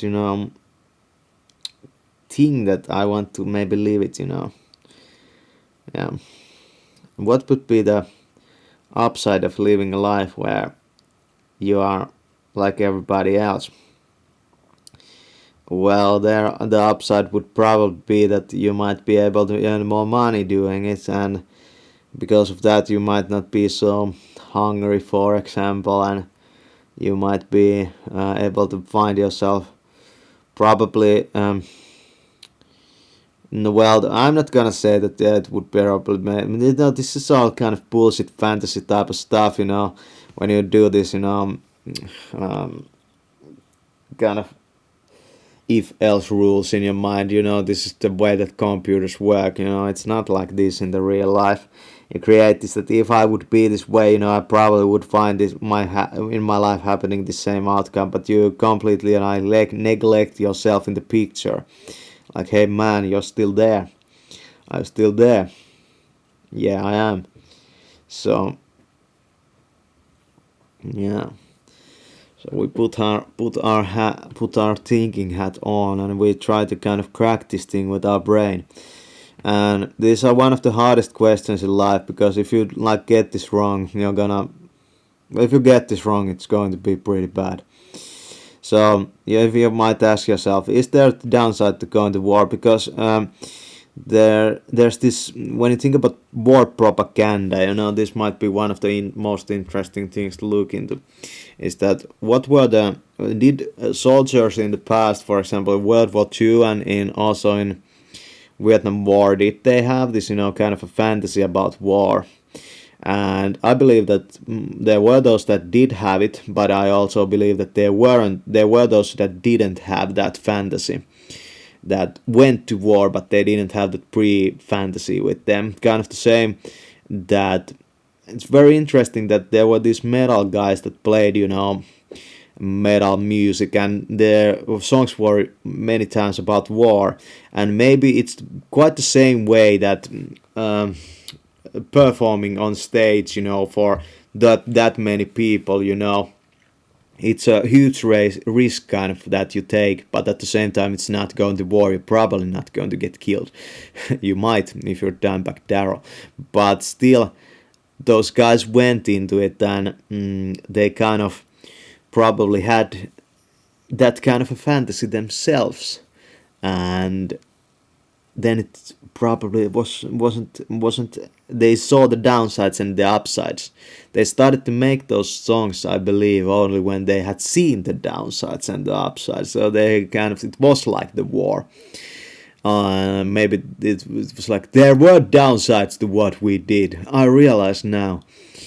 And it would be kind of interesting to know if it's like the unexperience that kind of can make you go into these very dangerous things, the unexperience, like not knowing the downside of it. Well, I don't know. Of course, probably there's bound to be people that what I mean is nobody knows all the downsides of everything or the upsides of everything. If you have never used heroin, you won't know the upsides of it and the downsides. And you will see those if you watch some documentaries, for example, on YouTube. You are kind of like looking at it and going in your mind, like, that's a pretty bad downside to that, and I don't want to experience that kind of stuff in my life. But then again, you are not experiencing that. So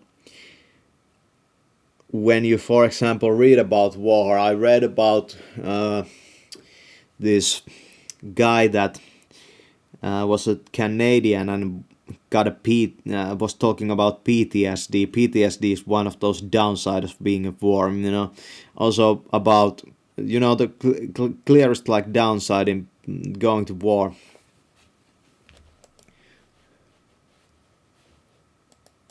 The clearest downside of going to war is, of course, getting killed. But death also, it might have an upside and a downside to it. When people think about suicide and killing themselves, they have suicidal fantasies, but death is one of those things that we cannot go into it, and if we really die, we cannot probably come back. Or at least we haven't seen that. And if we so did, like Jesus, and came back to tell that, yeah, there was this upside actually to dying, then it might become more desirable for many people. So in our life, everything is kind of upside. There's an upside and a downside to it. But in death, there might be an upside related to life or a downside related to life. Maybe in the afterlife, they're gonna talk that, man, it's a freaking shitty thing that we are dead right now, because compared to like life, this is pretty shitty. We can no longer wear the clothes that we want, or something like that. Or maybe they are going to be saying that, yeah, it's so much better, we can wear all the clothes that we want, this is heaven. And some Christians, they have also kind of given themselves and like told about those upsides that they envision, in heaven to be, compared to the downsides of human life. But if we go back to war, is it easier to get someone to do something if he doesn't know the downside of it? You can show them the downside, through YouTube, for example. In YouTube, you can kind of see the downside of war zones. If you have ever watched those videos where the guys fight with their rifles on the battlefields, in real life, I mean, people get killed and that kind of stuff.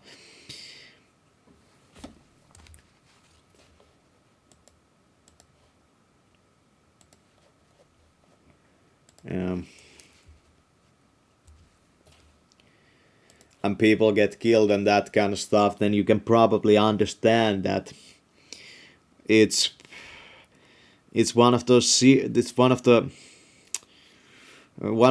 that you see something happen and you kind of start to understand, yeah, there's pretty deep downside to that, and I wouldn't be the guy that would pay that downside, So then you say that some kind of people say that you shouldn't see this thing, because if you see this thing, it might make you more prone to this behavior.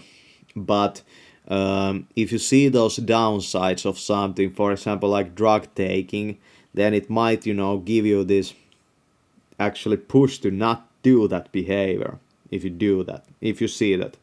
So is seeing good for your decision making or your decision about paying the price or not paying the price. And can reading do the same? I don't know. But when I consider my own life, I also noticed that you can make things kind of seem desirable or undesirable.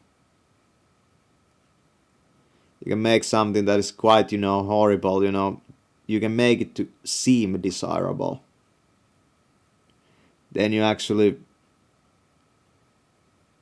start using that thing, whatever it is, you got it for yourself, and see that it wasn't so desirable after all. So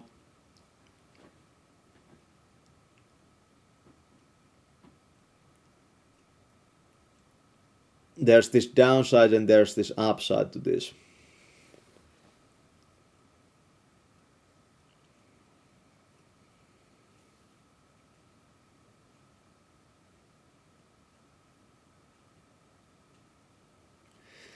And maybe the guy, like, go by in your life, for example with money, is that money clearly has a downside and an upside to it. It can make you a fucking slave for the rest of your life, or it can make you free. Is that a bit weird? For example, when you talk about financial freedom, you can become a slave to money if you don't have enough of it, or you can become free if you have enough of it. So that's what they say. That money can make you free.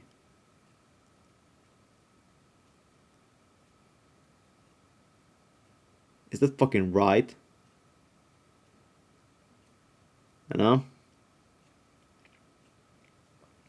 You can become enslaved by money, but if you have enough of it, you become free. It's kind of like saying that you can become enslaved by being addicted to heroin, but if you have enough of it, you won't ever have to worry about running out of it. Is that right? Is that freedom? If that's freedom, then yeah, but money is not heroin, after all, you can just change it to that. So then, for example, with the rich guy that I was talking about, the Felix Dennis guy, he talked about the downsides of being rich, while the other guy talked about the downsides of being a PTSD suffering soldier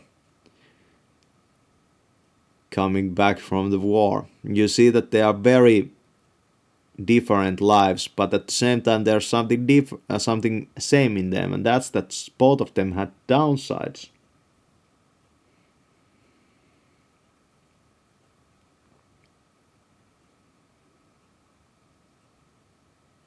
Something bad about them. So when you say that we have to educate you about the downsides and the upsides of everything, and that's why you should read, I'm gonna say that that's right. And then you're gonna say that, well, doesn't reading have any downsides? Well, of course it does. It takes quite a bit of time, but at the same time it's kind of nice, to do that. But you might if you read enough, you might become, when you read enough, your mind becomes kind of different. For example, I couldn't tap into this kind of understanding if I hadn't read so many books. And when somebody comes to you and tells you very straight that there's no upsides to this, there's nothing good about this, and then you go somewhere and you read about the upsides. The good thing is that you don't have to actually go through that. You go through the book.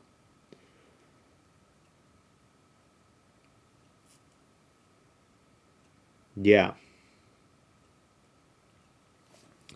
So if each human life has upsides and downsides to this, and each human has to pay the price to face those upsides and downsides, then what kind of a life would be ready to pay the price for?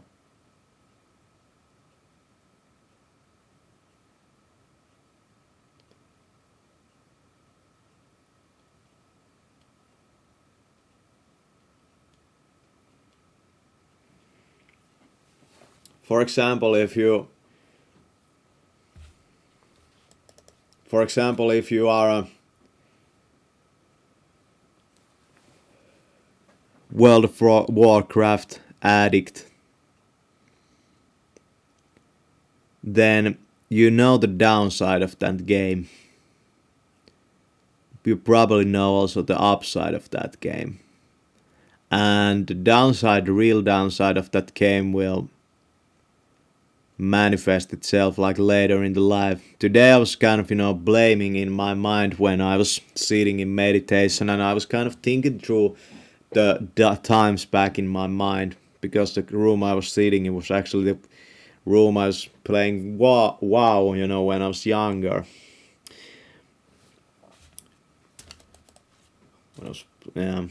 And it's very funny that when I think through those times, I didn't really grow up the same way as some other guys did, fucking around with the girls and that kind of stuff. I was sitting on my ass playing WoW, and it brought me up different. And there were downsides that I kind of now realized, that you're kind of, left behind. Yeah, I was left behind. And I was saying that in my mind, that really the system created this opportunity for me to do this, and then the system blames me for me doing this.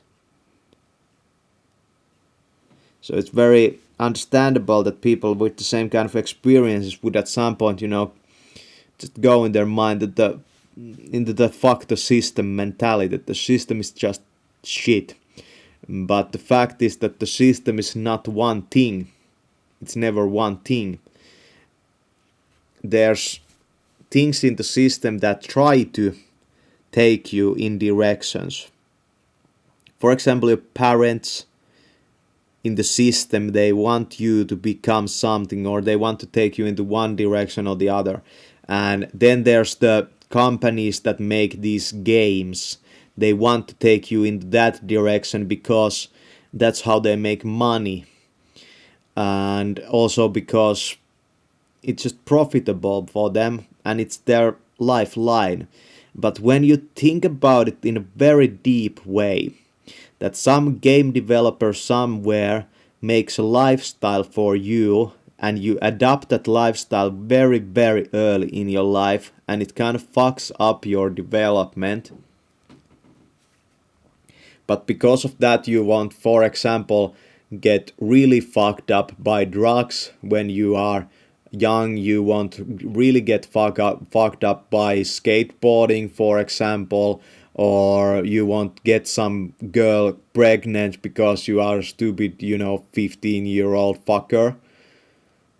Then there's a lot of upsides that there was to playing WoW all your life. I mean, when you were young. There were upsides that you didn't. It was a prohibitive behavior. Something like that. So, when I'm now trying to understand what I'm doing over here, because there was this computer. There was my old computer, like the first computer we got. It was actually on the same place over here, and I used to play all the Team Fortress and Counter-Strike and also Day of Defeat over here. And Yeah, that's pretty funny. And those games, I remember my friend calling me some summer, and there was some girls, and I was sitting over here, and how I have forgotten that. How have yeah? Well, that's not really important. But he was saying that you should come out and come to the beach, and I was saying no, no, I'm going to play Day of Defeat Source.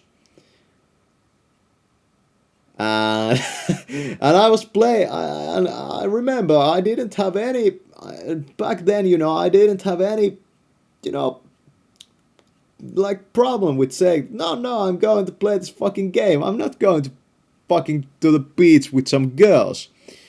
And I didn't get much phone calls after that. And it was just me. Look, no, I'm not gonna do that. I'm not gonna fuck around with some girls, some beach, that's super stupid. And yeah, like think about it. The system created this possibility of me to do this behavior. And now the system kind of blames me, or at least some individuals blame me for like doing this, but it wasn't illegal, and it was actually a business that many people were in, and even people in my fucking town profited from me living that kind of life. So when they have to gather up the pieces at some point due to me becoming sick or anything like that, then I feel that of course they share responsibility for that. Of course they do. But it's kind of the way that you are born into this world created by adults. And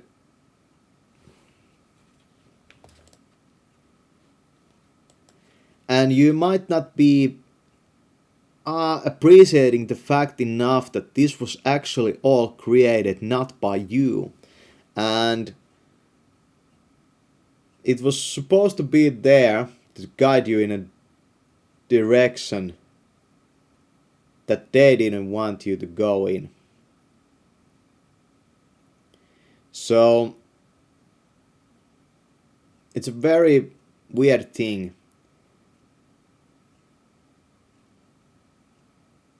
But think about it just for a moment again.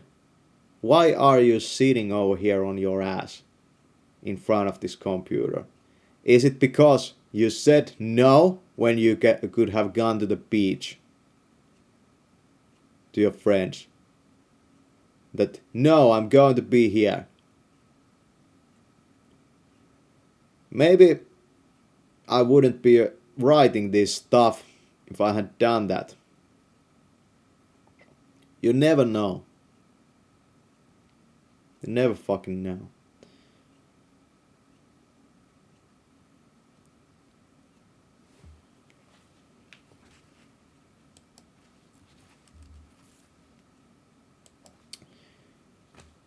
There's so many things. I was going to say variables, but that's just autistic. You know, you're gonna say that you playing WoW all day, that's a variable that could have been, different. That you got shitty grades because you were so hooked on that game or the video games that you were playing, and that's why you got shitty grades. Well, that much is probably pretty true. But if I think about the time that when I've started to get really shitty grades, it was probably the time that my parents divorced, and my grades started to go down, and I had a very hard time learning, and I started to use some alcohol when I was really young, and yeah, and the school didn't really try to much help me. I was probably beyond help at that point already. And I was becoming more depressed and I was playing WoW all day. And it just I just wasn't capable of living in the real world anymore. And the real world felt very unreal. And when I really, really, really look at my life right now, it's kind of like I'm discovering why I played WoW all day back then. And I'm going to say to all the fucking gamers, that women are not so fucking amazing. They're pretty shitty, most of them. And it might be that that intuitively that the things that some people deem very high are actually quite low.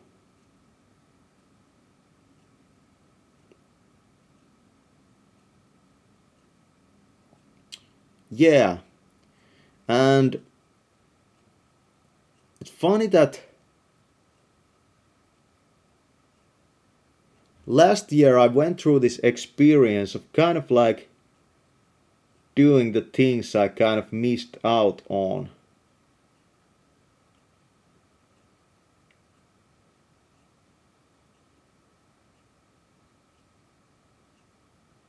But then again, I created this truth detective character. I would have never probably invented that if I hadn't played that game. Man, this fucking software is wise, because I was just thinking about which age will I experience the things that are the things that kind of people are going right now in my age through, and that this says like 35 years old. So I'm kind of like 10 years behind, yeah. Maybe I'm 10 years fucking in front. I'm 10 years in the future from you. It's also possible.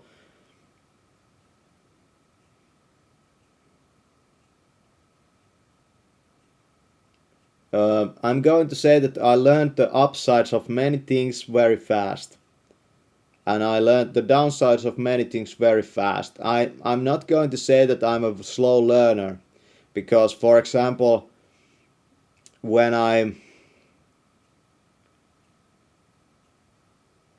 well, maybe I'm a slow learner.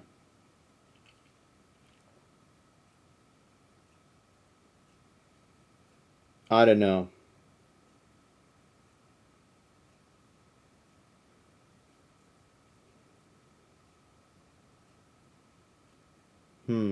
It's very interesting.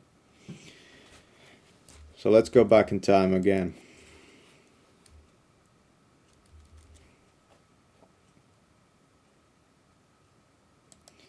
When I sit on the spot and think about my life like backwards, what I have been like doing over here, it feels like what I'm creating right now is more meaningful.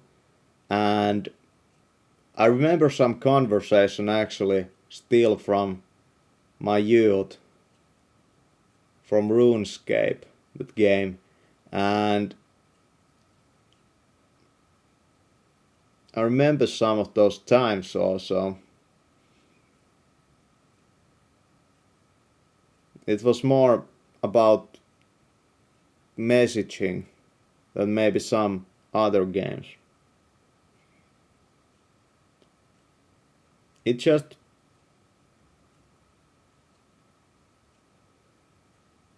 that I was looking at the fucking screen my whole fucking youth.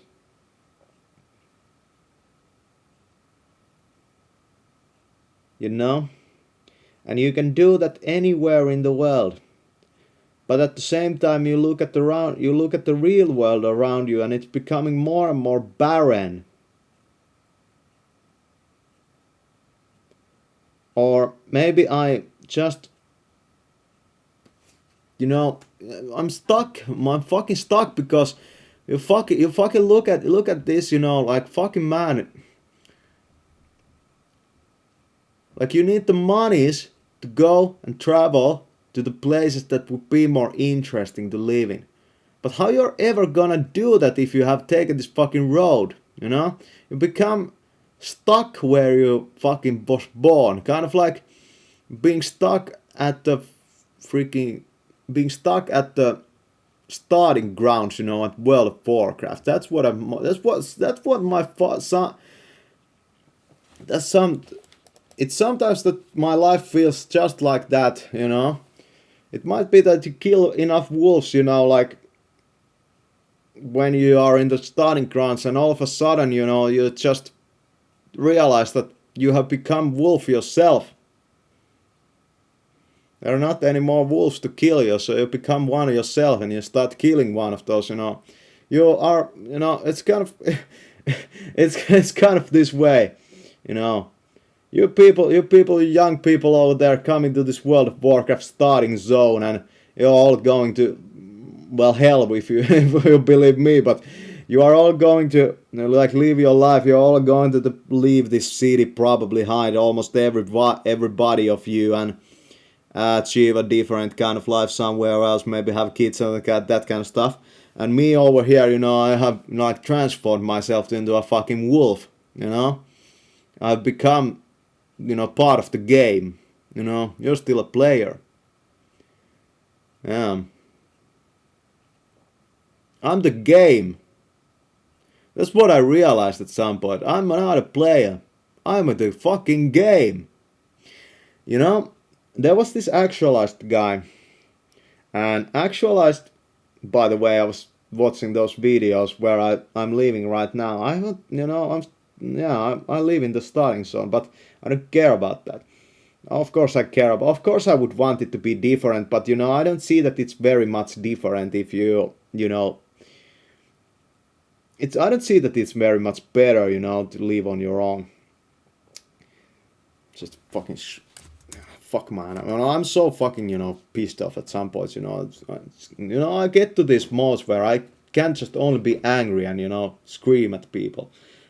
There's just nothing I can do except, you know, be angry and, you know, try to hold myself back so I don't, you know, blow brains out. But, you know, for reals, when I think about it,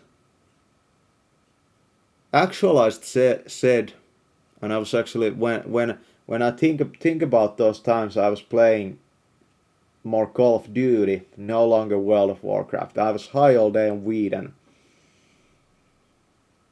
playing COD. And he said that you are the game, that you are reality, that you are God. And in meditation, like years after that, I quit the games and I quit the drugs and I quit everything I was doing. You understand that I had to go through this first. There are still some of you guys that are so independent on your own. It's still hooked on, you know, all kinds of fucking crap. You're getting fat, you're hooked all kinds of crap, but you know, you think you're all independent. You know, it's addiction all the same, you know. Addicts, if you are an addict, you will never be independent, you know, and that's what Actualized said. That's not a message that you will hear from the fucking society around you. The society brought me that message, but it didn't brought me deliberately. Actualized used and leveraged YouTube to bring me that message. That's what I'm doing also to the youth. So if I would now go, I would give to the youth this speech. And I would just try to make them understand this. This is very important. I would put on my suit and I would just give them this speech.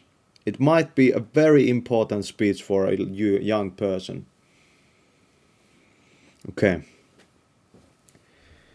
I'm going to tell them my story. And I've always thought that my story is not anything special, but I'm starting to realize that it should be fucking told. That it actually matters.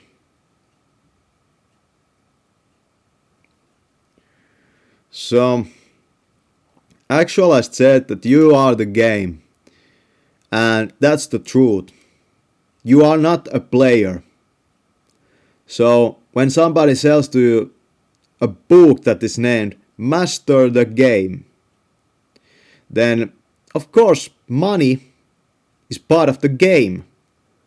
But the fact is that you're the fucking game. Don't you realize you're the fucking game? You are that game. You once were a character. You were stressed all about what your character has, what your character belongs in. You had guilds and that kind of stuff. All of a sudden, some very well developed individual comes to you and says to you, hey man, you're not that, you're the game.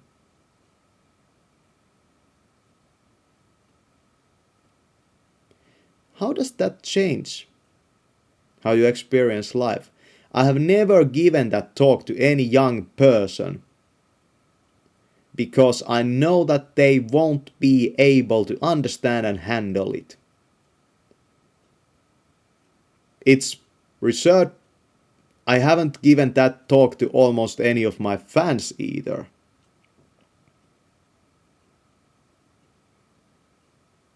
There is only one person in my town that I have even talked about the game in this way.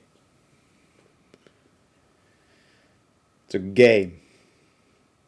And somebody says to you that you have to then play it. Just use your character and play this game. It's beside the point. There's something deeper out there than acquiring money, females, power, prestige, cars. You're just playing the game. You're not discovering the truth of what the game is. Isn't that what the Matrix is all about? Morpheus comes to Neo and says that this is actually a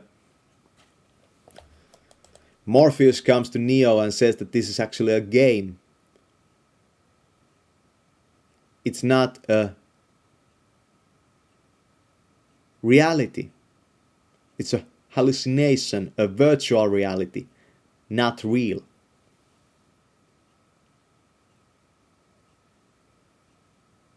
And some character comes to you and says to you that this is real. Well, it's real in experiential terms. But when we talk about the truth, it's not real. It's the game. Do you understand? Your game that you play on your computer is part of a bigger game. That is a part of a bigger game. And then you hear somebody like Stephen Hawking talk about multiverses and this kind of stuff. But that's beside the point. Because this is the game. My computer is part of the game. You can play computer games. You are playing games. Your character is playing games. Maybe that's what I'm telling about, like the meta message of like becoming this character of truth detective. You know, hello, I'm this character. I play my life. It's a game.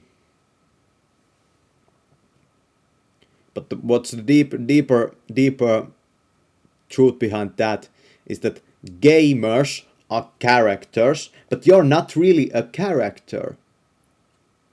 You're the game. Somebody comes to tell you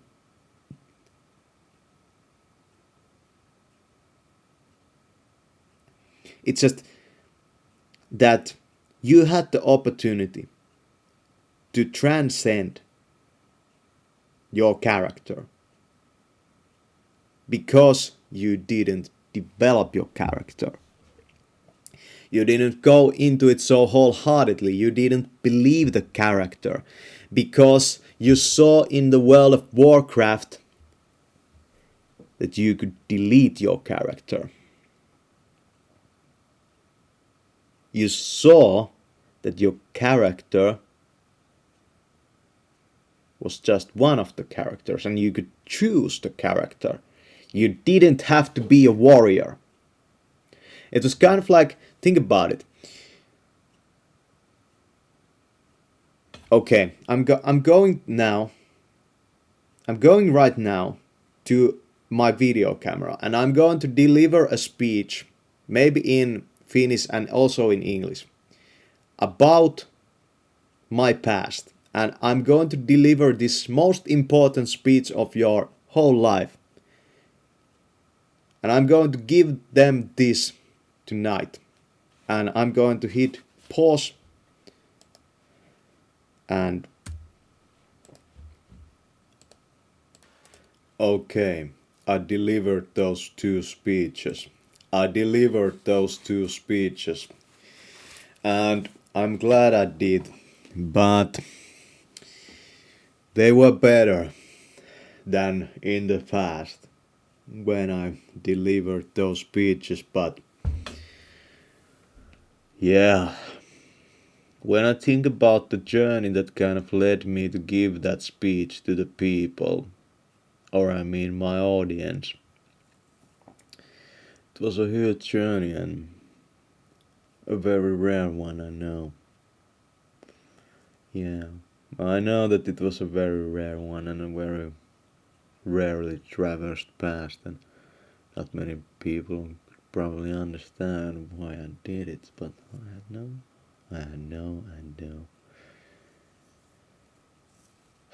Because I know that the truth. Yeah. But you know, for reals, you guys, I gave a talk about the truth. And I gave it in my own terms and in my own words and in my own way. And I deem it very good. Like God, I deem this very good. Yeah.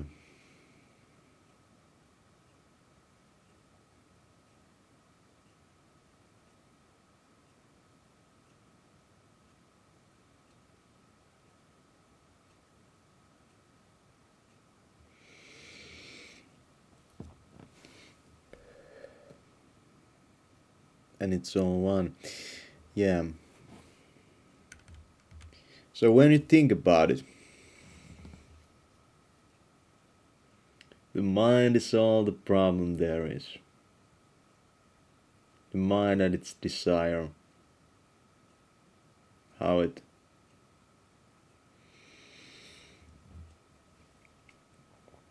controls the body. Desire controls the body.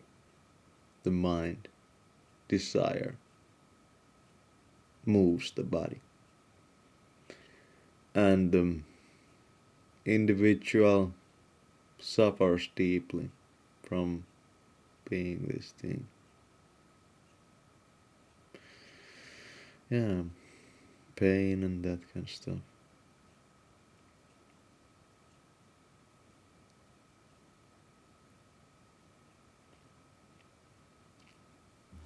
Constantly thinking about your own game character.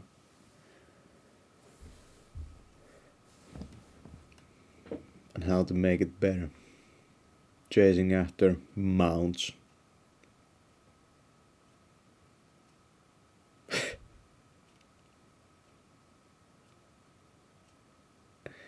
I guess this is kind of like logging out of life. That's my next video. Logging out of life. Man, that's a good idea. Logging out of life. That's what you're talking about. Logging out of life. I'm going to log out of life. Otherwise, there won't be peace of mind.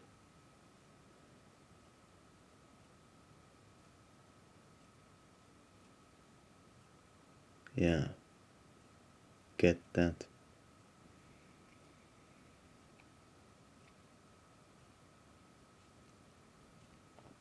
Hmm.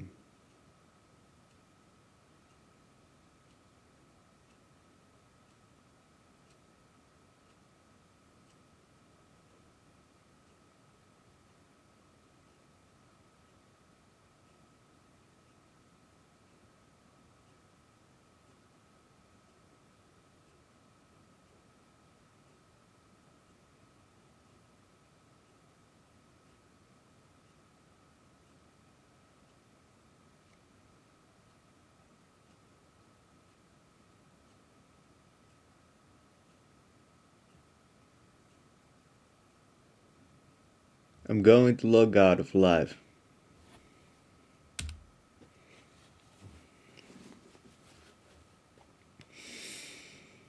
That's the next speech.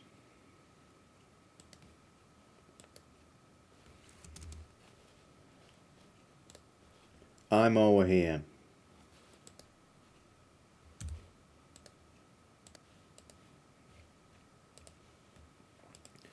And it's possible to log out of this game. Everything that is happening in the game to your character. Everybody tries to solve the game's problems by playing the game. It's kind of like shooting.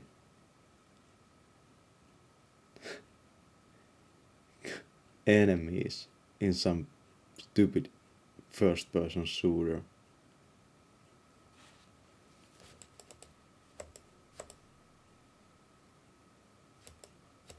And it won't fucking change a thing. So you're trying to solve the game's problems by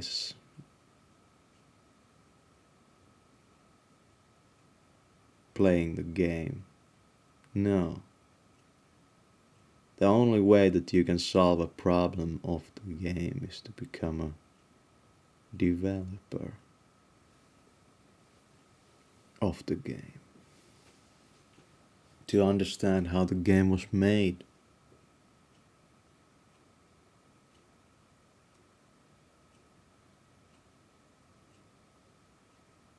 Understand how the game was made.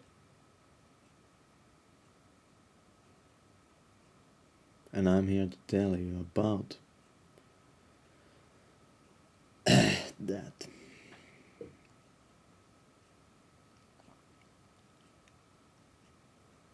This game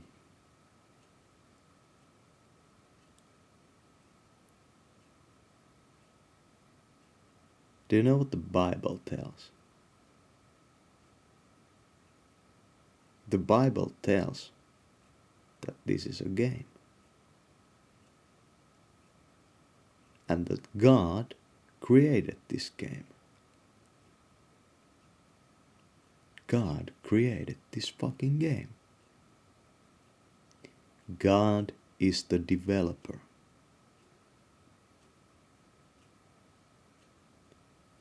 And you are here, this character. What do you think God cares about this small character? There are so many characters. Do you think that God gives a shit if he loses a character like this?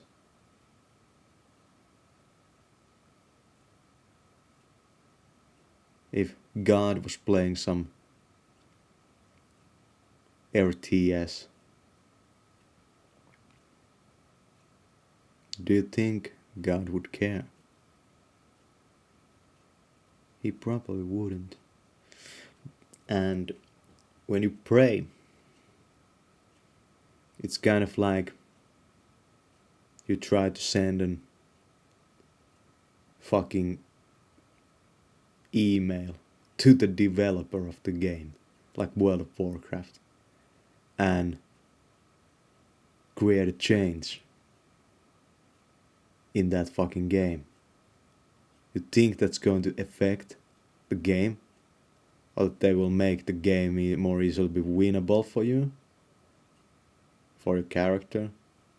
No, they are not going to do that.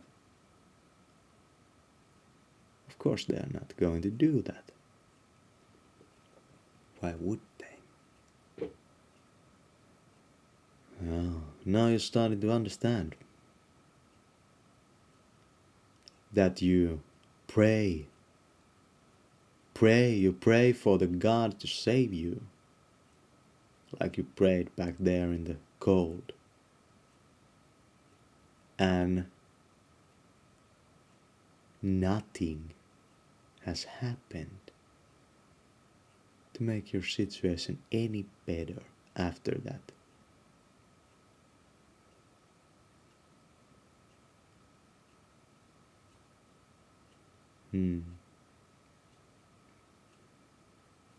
You prayed for God. But God is the developer of the game. And what do they say? He made it and he's not updating it anymore. He made it to be one way. Yeah, just the one character.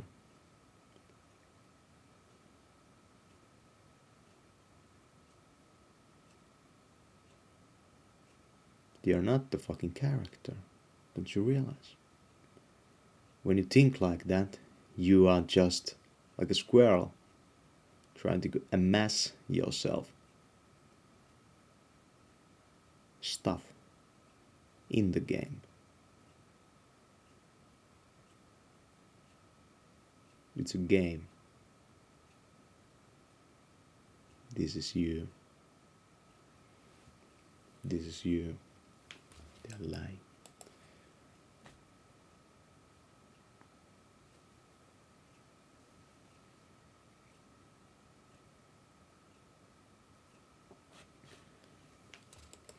Do you understand?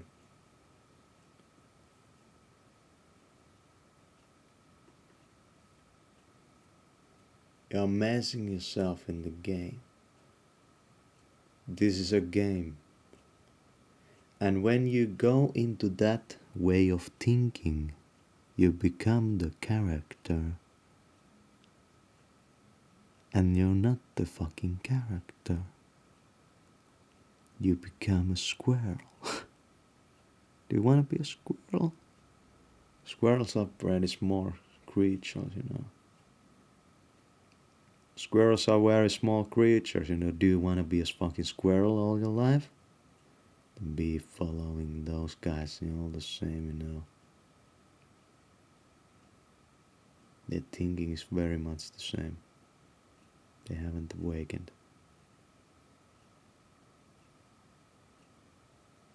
Yeah. I'm all those fucking guys. I'm all of you. Yeah, I'm God. But for reals,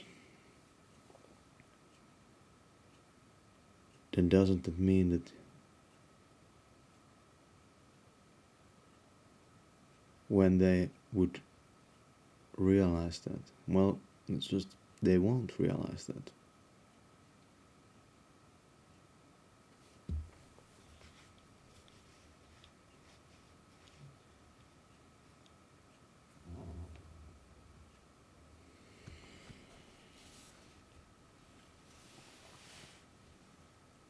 Do you understand that if something constantly tells you that you are this and not that,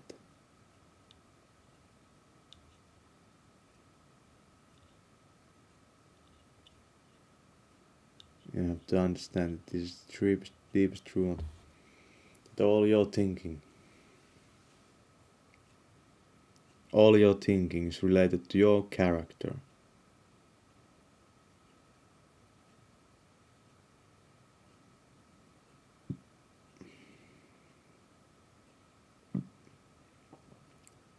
That's what everybody does. They think about their character. They think about their body.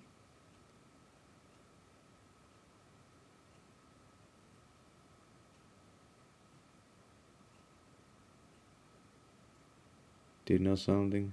Nature is playing you. Nature is playing your body.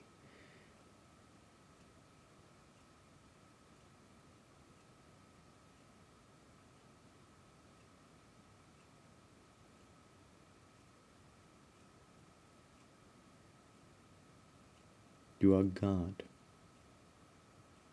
You are God.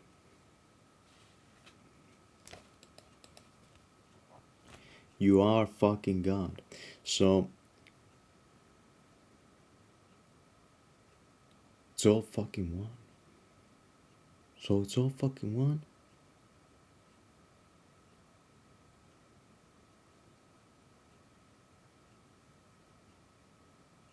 All your thoughts, all your objections are by the character. They are weak and powerless objections.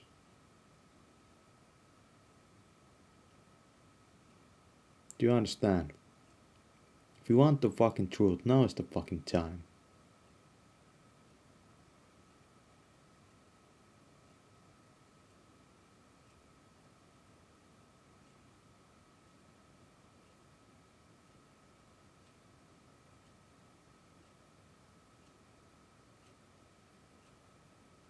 You were listening to your fucking self. You were listening to your fucking self in that room. You cannot see anything else but yourself. You cannot hear, taste, touch anything else but yourself. So when you desire for something, you are deluding yourself.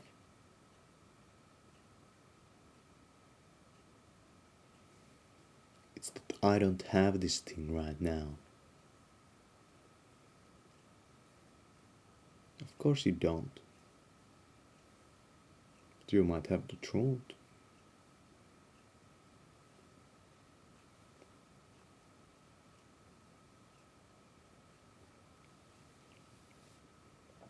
Yeah.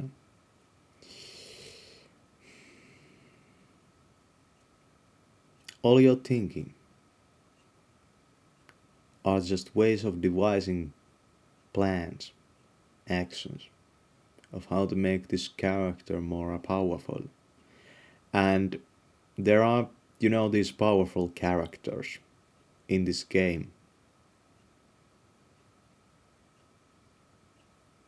Seemingly powerful characters, but you throw those characters all the same into the fucking wilds or something, they won't survive. So what does make them powerful? Then, guys, do you see? You're going through that way in thinking. Maybe those guys, maybe they are all powerful. Maybe they are good characters. Maybe they are the best characters. No. They are still in the game. They might be all the same in the sleep zone. They're just better at playing the characters. They're better at playing the game, but they are not awakened that this is a fucking game. They might be awakened to the fact that it is a game, but they might not be awakened to the fact that they are the game.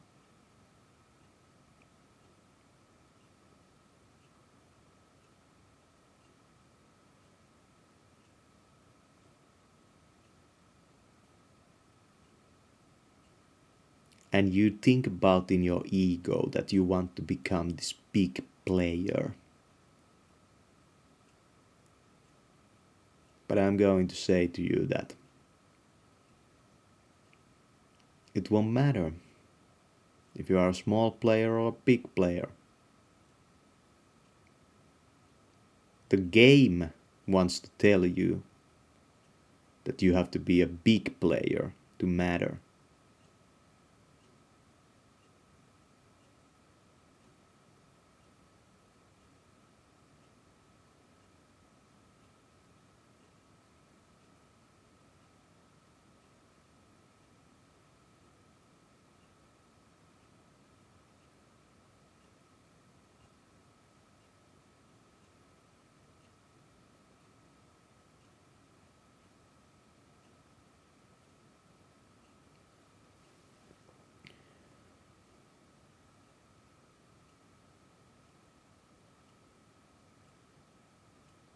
You can belong in guilds and that kind of stuff. Your character wants to belong in guilds, so you can make powerful teams that you can defeat monsters with, so you can get better gear. That's what companies are. They are guilds.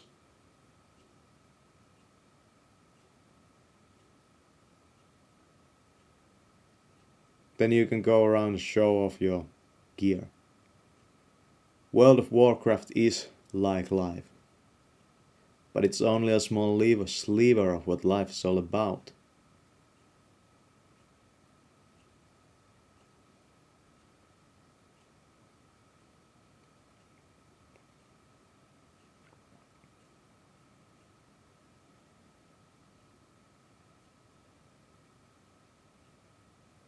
And what if you couldn't be part of a team? So what if you couldn't be part of a guild?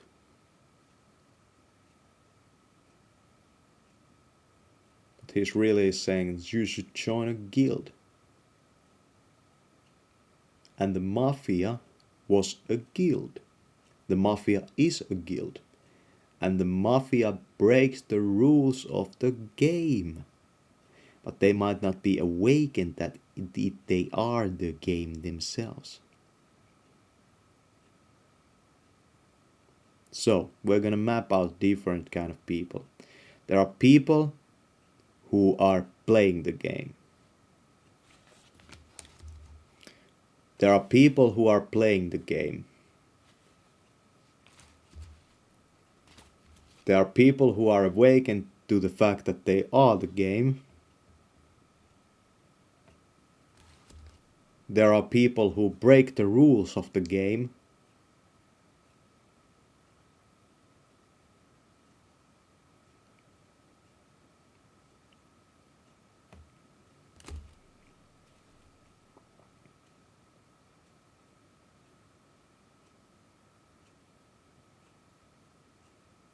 There are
Are you joining any guilds?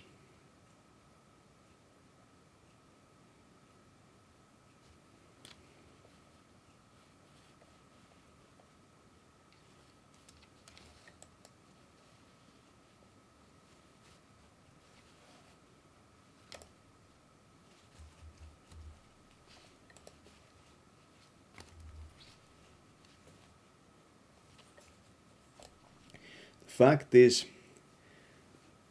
that it's very hard to win in this game if you don't join a guild. And it's very hard to be awakened to the truth that you are the game if you join a guild.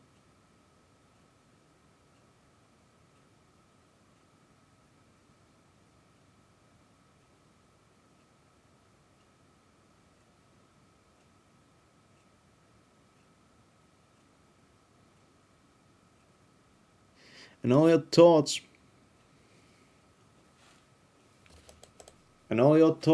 only serve your character.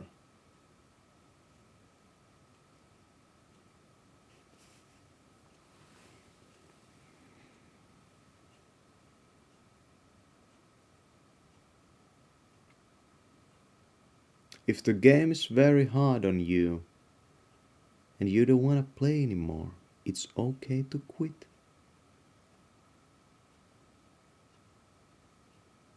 Why do those people tell you that it's not okay to quit the game?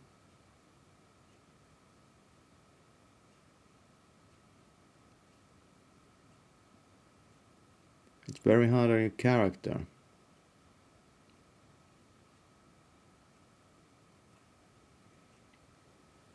How did you end up in this situation, stuck as this character?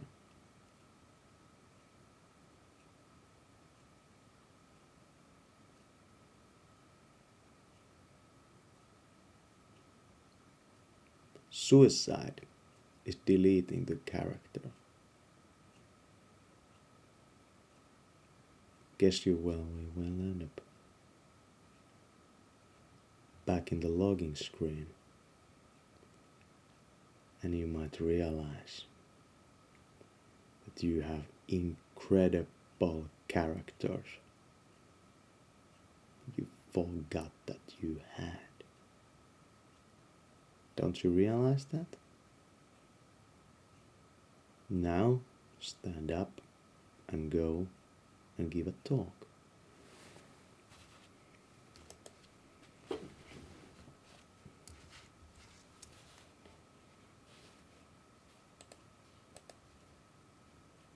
Okay, so I gave them that talk, logging out of life, and that was even better. That was even better. Holy shit, this tool is good. Holy shit, this tool is good. Fuck man. That was one of the most powerful talks I have given. There was so much feeling in it, and yeah, I'm freaking pumped up. I went through so much crap that I went through so much crap that I could give that talk. So, you might have a character there. You might not be this guy, sitting at your shitty computer and doing videos from your home stuck in Finlandia. You might have a character in some other planet. You might have a fucking character there. And if you log out and if you delete this character, do you deem that this character should be deleted? Do you think that this character should be deleted? Well, at this point in my life, I feel kind of that I shouldn't delete this character, probably. There's still kind of, something going on over here that I have to go through. And still I feel that Truth Detective is about half of my strongest character. Yeah. And maybe those guys that are so, hung up on life, their life is their strongest character. It's noobs. Who knows? Who knows about those dudes? But all the way we'll go. But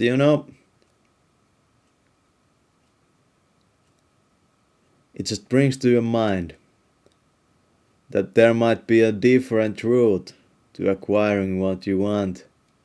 You might go back and not forward. Man. I was researching this one book by this mafia guy. And, mafia, those guys, they're kind of, the logout chiefs of the planet, the mafia guys. The mafia was the the mafia bosses, they are kind of the logout chiefs of this modern world, they're going to log out those guys. And when you think about it, those guys, they weren't necessarily operating from an enlightened perspective, and I probably would guess that they weren't enlightened. But of course, it's possible that some of mafia dudes, they were enlightened. I don't know. It would be kind of interesting. Nobody has properly researched that into the mafia. Like, were the guys in the mafia enlightened? I don't know about that. Maybe I should read about it more. But really, those guys, they were kind of, breaking the rules of the game to get all the, character, the crap. Yeah.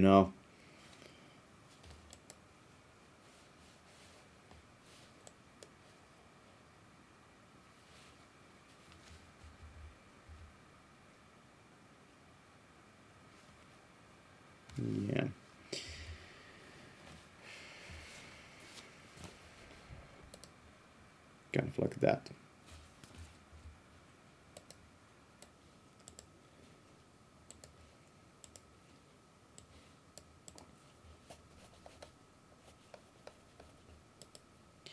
But you could say that those guys, they were still operating out of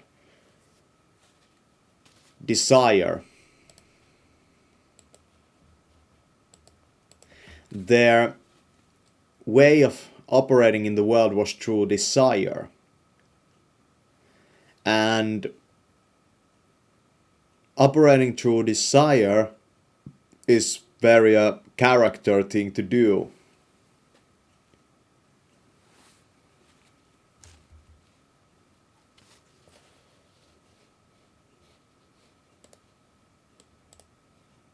So they were operating through desire. They wanted to get something and they got it through breaking the rules of the game.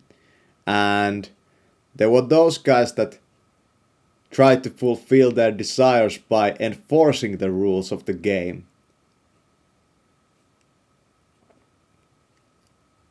But they kind of made you realize that they could break the rules of the game. They just, yeah. They're rule breakers. So, what I'm talking about over here is very different.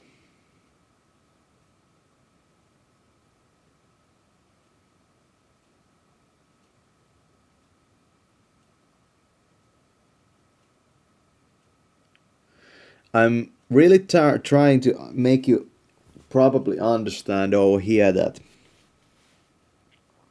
you have been thinking in a completely completely wrong way about life. That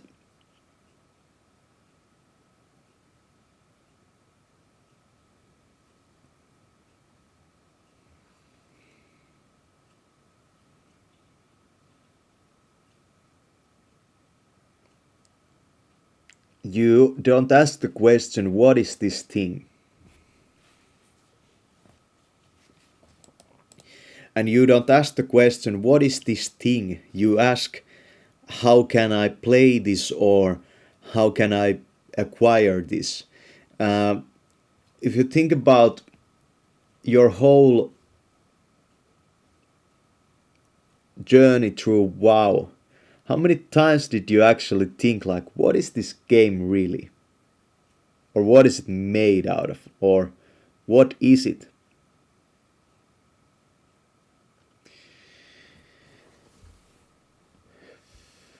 When you have a desire for something,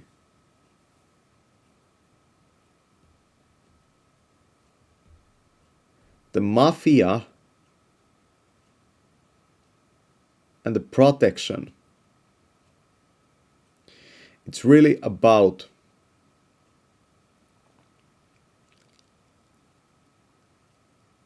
the ego, but it's about more than that.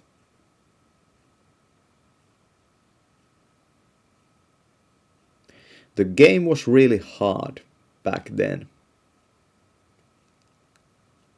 Now you can say that the game has gotten easier. But that's beside the point, because it's still a game. You might say that the World War was a very, very hard game. And it was a very, very hard game, but it was a game.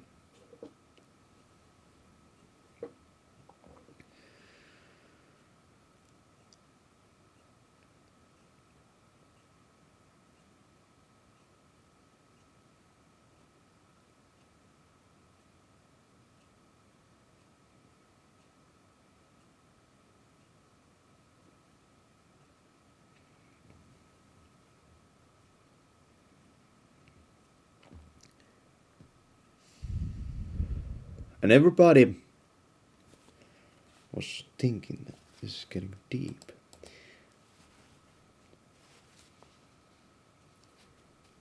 So if you read about history, what you are really reading about is what happened in the game.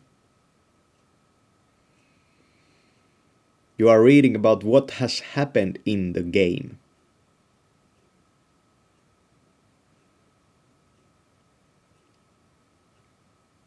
You understand?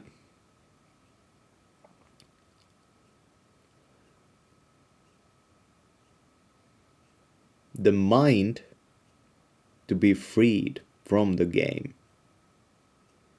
That's part of the game. Also, the character struggling for freedom is part of the game. Do you understand it? Financial freedom, like, it's a misnomer. It's all part of the game.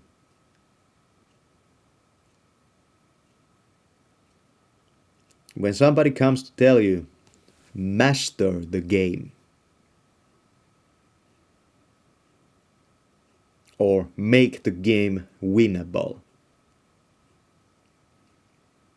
isn't it a very nice sounding promise that you can actually win in this game?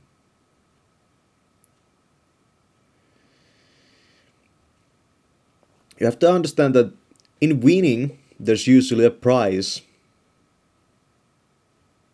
related to it. And many people play to win. Many people lose. Many people suffer. But those are just characters. Characters suffer, characters lose. That's not the truth.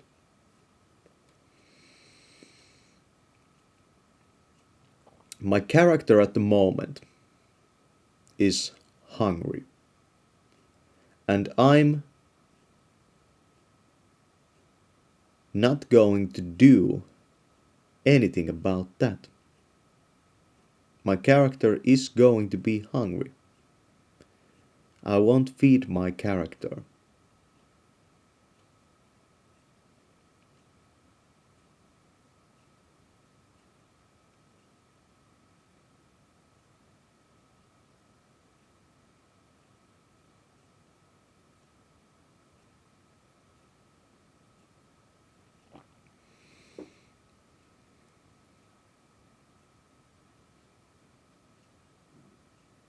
The character has a family.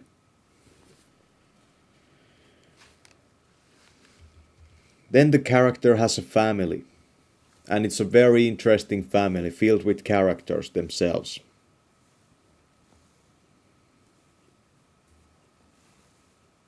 Some characters discover that they can actually make new characters. But the problem is that they have to take care of these characters. And some of them take better care of their characters than some others. And you see the results in this world. Or this game, so to say. But you have to understand that your character wasn't actually created by your parents.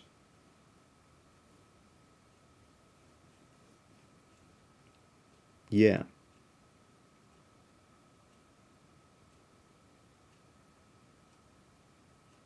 That just didn't happen.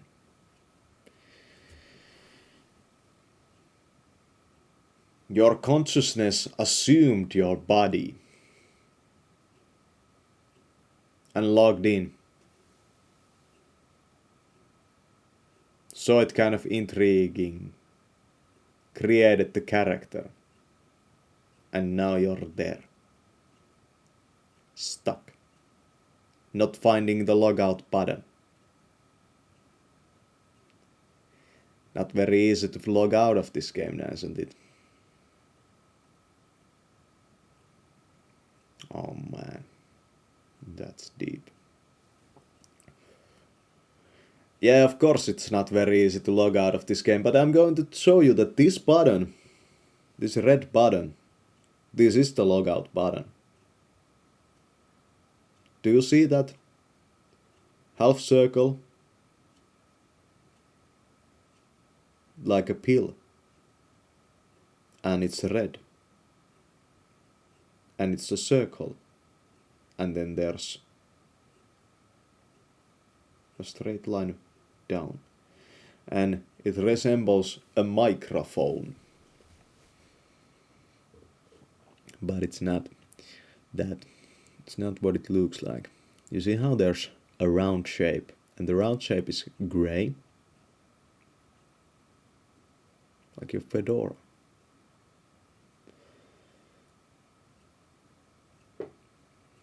The fedora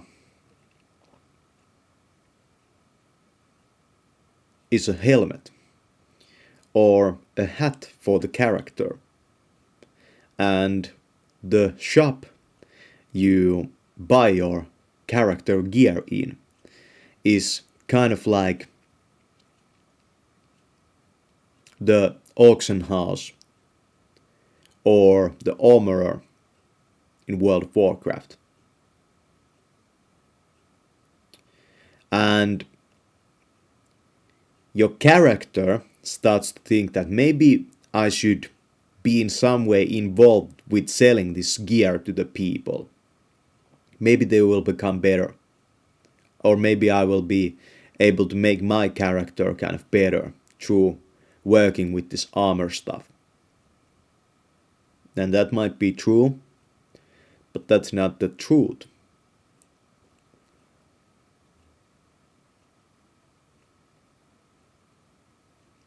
You are going to now realize that there's gear so much better than what you have right now. That there's gear so valuable. There's gear so glorious that the characters that wear that stuff, if you log out, you saw those characters, you would never believe that you were living with such crap.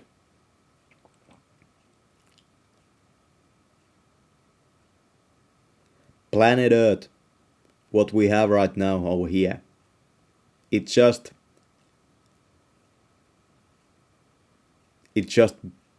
so small of a thing. There's so much bigger stuff out there. And the gear that some of the characters wear.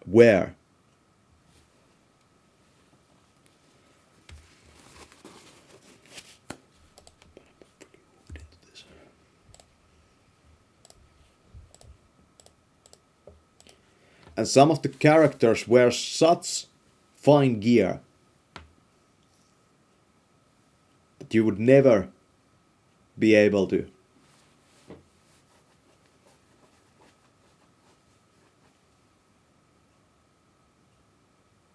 understand.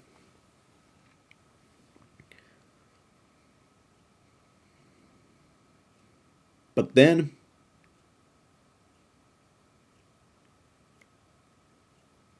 there are also characters that don't have to acquire that gear at all. World of Warcraft was very human-like and human mind-like. It was made for the human mind. But you have also seen games that are very different. The character has the best gear just from the scratch and the start. You don't have to work towards it.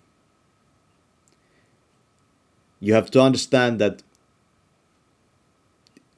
it's not a fact of the universe that you have to work towards the gear. It's not a fact of the universe.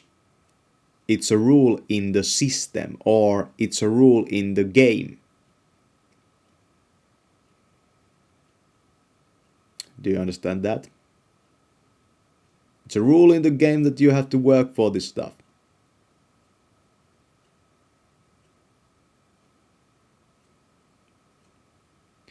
But it's also a rule in the game that you have to work on a very specific thing to get this stuff. And it's also a rule in the game that you have to show up in just a specific time to get this stuff. And it's also a rule in the game that you have to be very nice and don't use any foul language when you deal with the customer. You know, there's so many rules.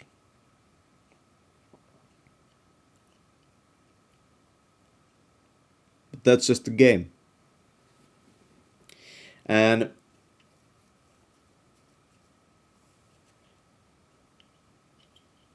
you have to understand it works both ways.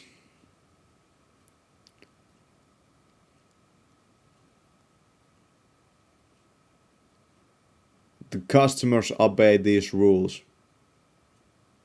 And also the workers, the characters.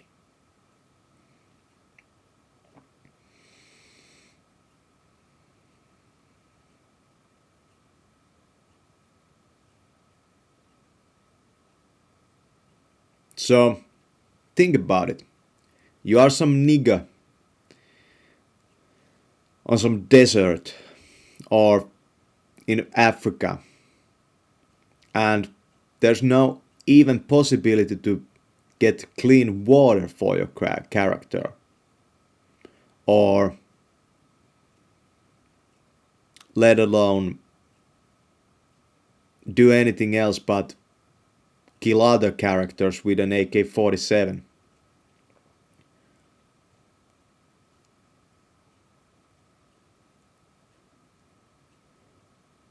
Their character is deeming that this life is so bad that it's better than this life doesn't exist. They might be right, who knows? But there might be an underground feeling into that behavior arising. But the problem is that when your character wants to survive and the character starts killing other characters to do that, that's classified as war, murder.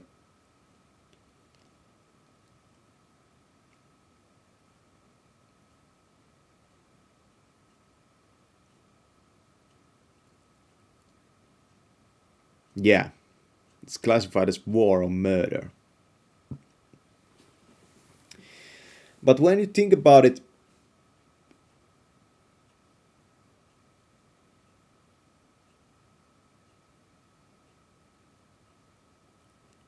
you might say that what should we do? You might say that what should we do about all of these characters? That's beside the point. You're still thinking inside of your fucking character. You're just thinking about another characters. It's a character problem. And their character problems. Do you understand how small thinking that is?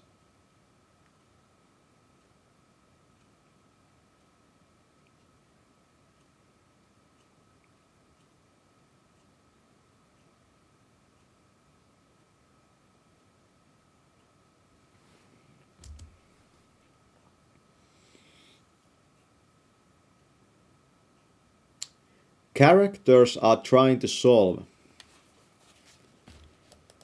And the characters are trying to solve each other's character problems. When you go to a doctor, the doctor is a character trying to solve the another character's character problem. A character.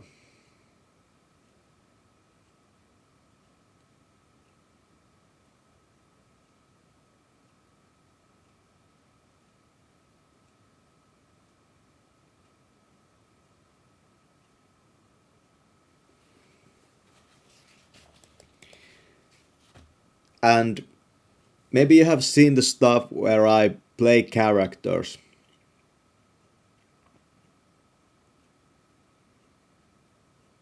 Think about it. There might be a deeper level to that.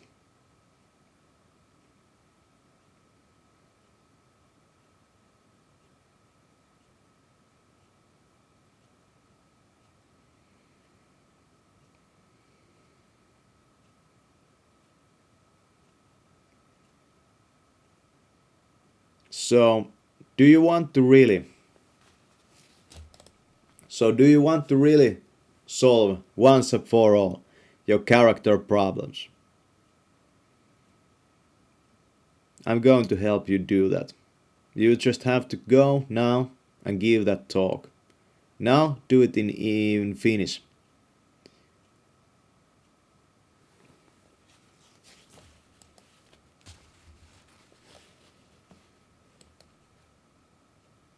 Okay, so in that video that I did, I combined the this is my freaking war and I'm gonna fucking win and I'm going to be meeting Warren fucking Buffett. You know I'm a freaking multimillionaire and I'm going to the top.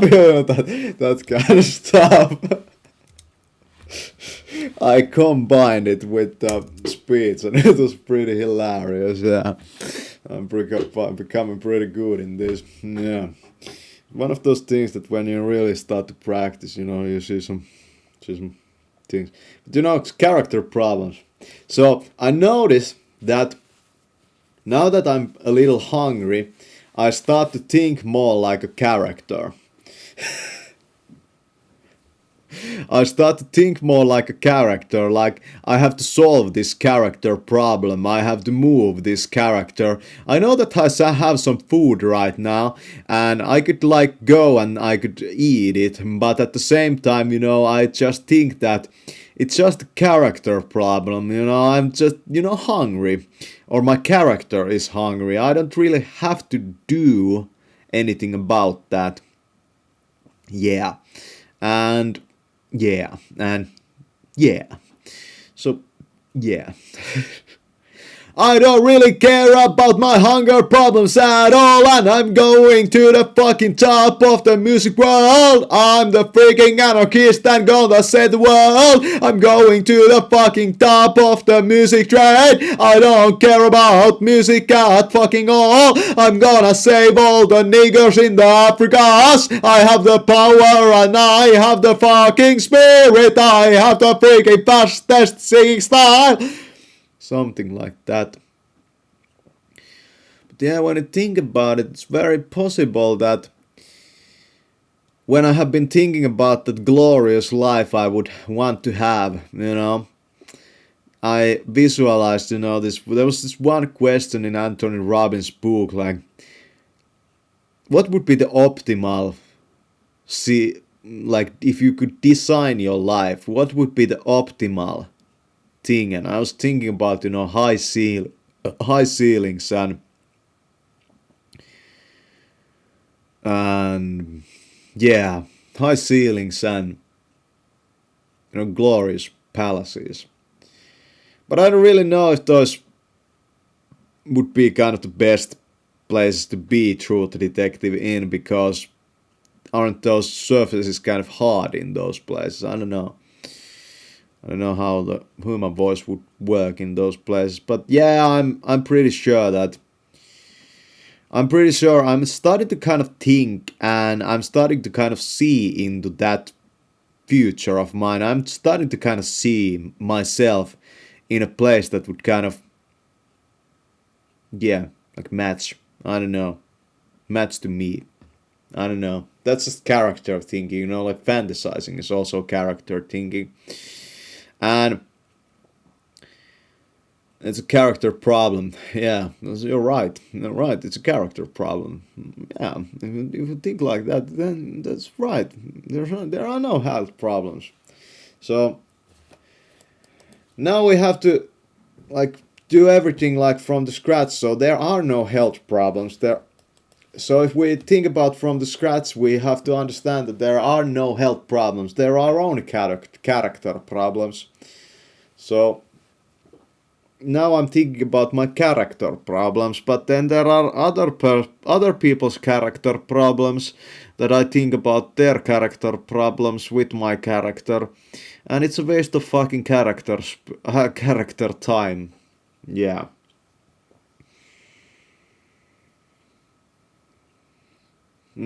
Yeah, something like that. I don't know what kind of a character I could be becoming into.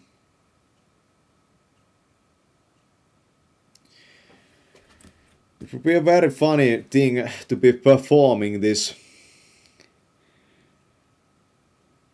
kind of a character crazy performance thing where I would just change characters all the time and then talk about character problems and kind of make it understandable. I don't know. That's pretty funny. It's pretty funny, but yeah. When I think about, the logout thing,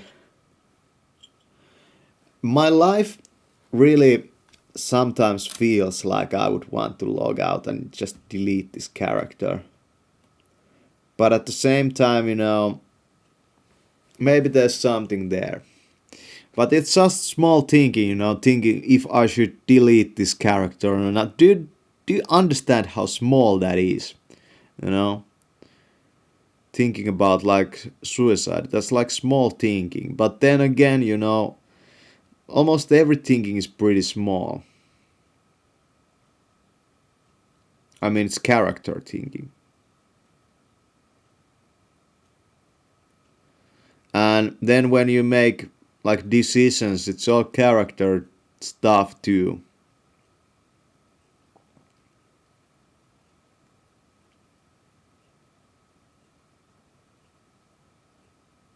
And when you think about it, for example, like death is also linked to your character. There's like this thing that this character is in this much debt right at this moment. And then the character like mulls over how he's going to pay off that character debt that he has. And some people have actually deleted their character because their character had a character problem of having too much debt. They have actually killed themselves because of that. But of course there are other reasons probably on top of that why they ended up with that kind of choice. Some characters end up deleting or killing themselves because they feel powerless. But it's a character problem. And some characters, they mull over in their head, about how much power some other character has that they don't have. And they complain about that, but that's a character problem. It's just your characters.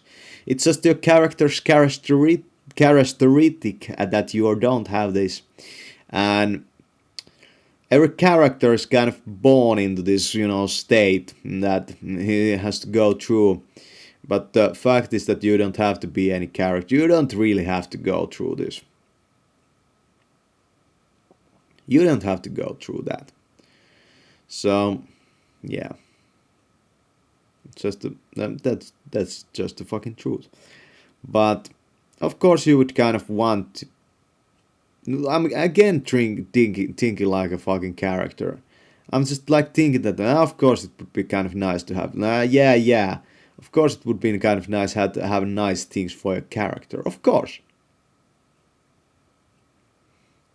Of course it would be nice to have nice things for a character. But it's just a fucking character problem. Your character is thirsty, your character is hungry, your character is horny, your character is violent, There's so many characters. They are all feeling this at the same time on this planet Earth. Some characters, they died.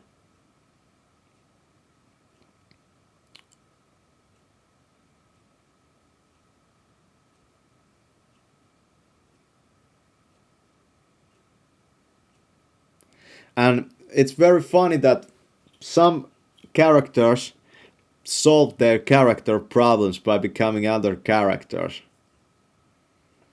You know, those actor dudes. They became really good at acting somebody they are not. And through that, they became really just able to get people to say yes to them. Other characters, by the way, so they say yes to them. Like, fuck, man. Like, isn't that pretty funny? You're trying to get other characters to say yes to you. Like, isn't that fucking weird? Why are you trying to get other characters to say yes to you? Just say yes to them.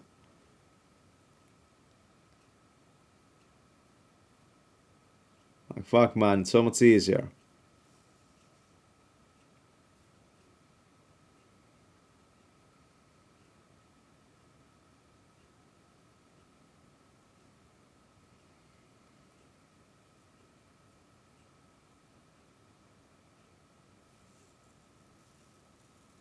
But you're still thinking at the level of the fucking character. But you're still thinking at the level of the fucking character. Yeah. Fuck, man. This is very uninteresting thing. How do you break out of this kind of, oh, but you have to come back over here. And it feels like that. It's like everybody around you kind of like reminds you, oh, don't go there, you have to come back here. Come back. Don't leave us. Oh, fuck, man. I'm fucking leaving. I want to be free of this freaking type of thinking. This is so small and so freaking stupid to be thinking like these thoughts. And you can see in everybody's behavior that they are all the same, Let's just keep thinking these fucking character things. Other people's characters, like that character is hungry, I have to feed that character. That character is lonely, I have to be a friend to that character.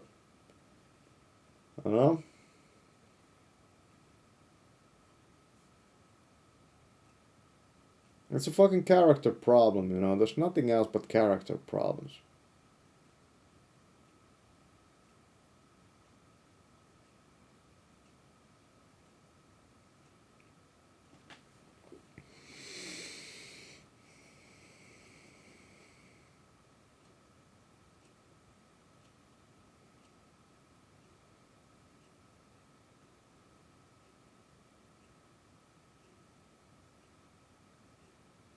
It's very interesting that we have built this world, that we have these, virtual realities, and for example, the World of Warcraft, and people are having character problems in these virtual environments.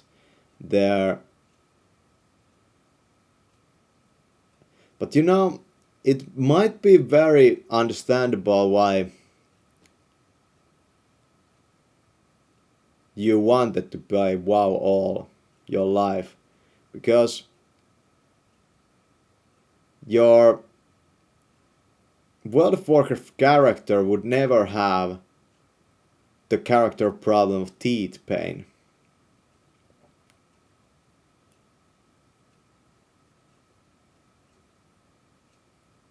Isn't that pretty funny? Or your World of Warcraft character would never have the character problem of pain or anger or anything like that. The character was really, really like a teen version of the real thing. When you think about it,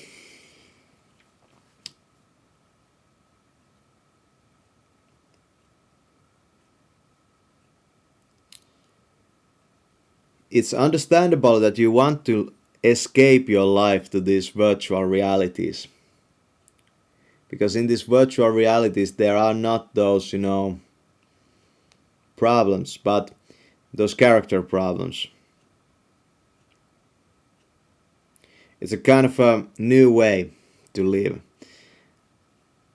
The character that you have and that you so want to develop in that game is going to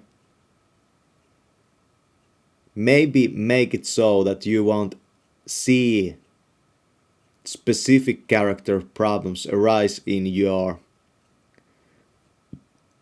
body.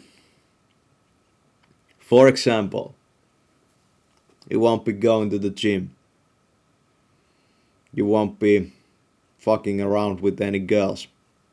You're going to not get any STDs. That kind of stuff. So you might be able to avoid that because you play that game. I'm going back to that.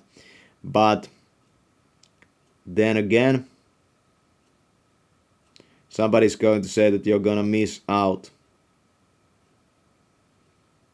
Yeah, it's possible that you're gonna miss out. Let's go on, like character problems. This character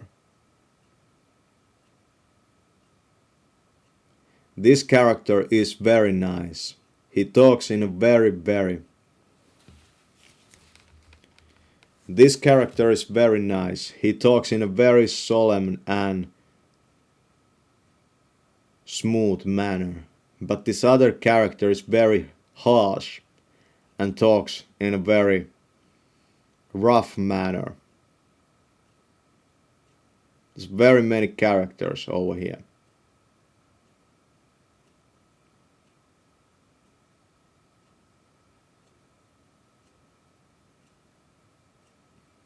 You know? And this character might be creating characters. Great. But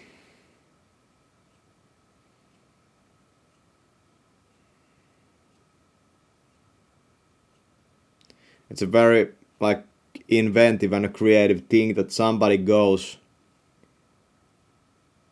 and writes a novel about a character that has character problems, and then he solves those character problems and at the same time solves his own character problems.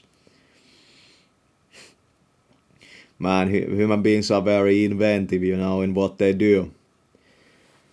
They really are. They really fucking are.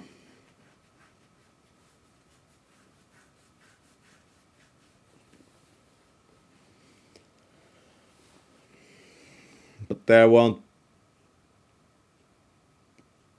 Do you see that you are just thinking about fucking characters? Still, you're just thinking about fucking characters.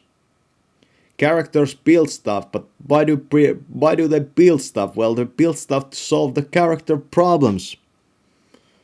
Fuck man, they build homes, they build these kind of things to like solve the character problem for like not freezing. That's what they do. That's what their character does.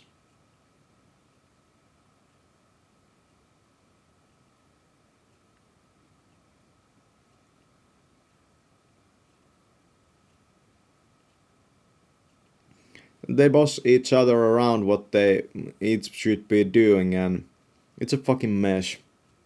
It's a fucking mess, you know. The whole human life. It's just fucking mess. Because you just, you know, try to play this character. But you're not this fucking character. Can't you understand? Like, your mind really cannot fucking understand it. Like, your mind enjoys it so much to be this fucking character.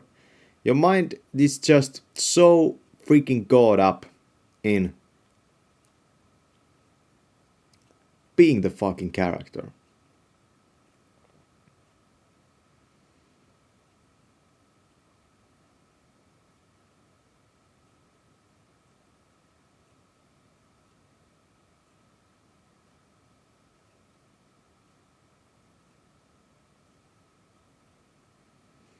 Like, yeah, it's freaking bad. It's freaking bad, you know. The level of humanity's thinking is so fucking low.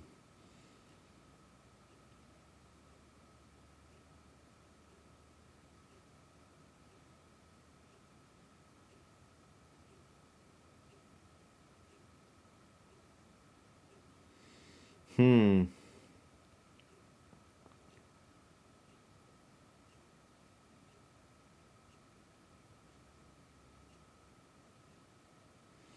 And if you go to some place that characters are dealing with some illness, for example, you might contract that illness, and you know, then your character too has that problem. That's how illness kind of propagates.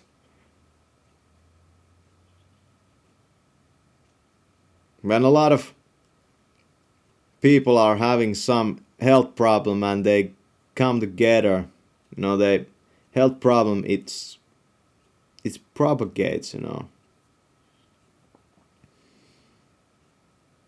all of a sudden all kinds of characters have that illness.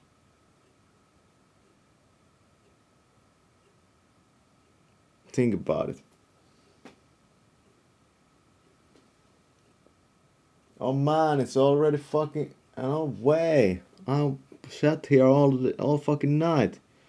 But I worked at I changed my approach.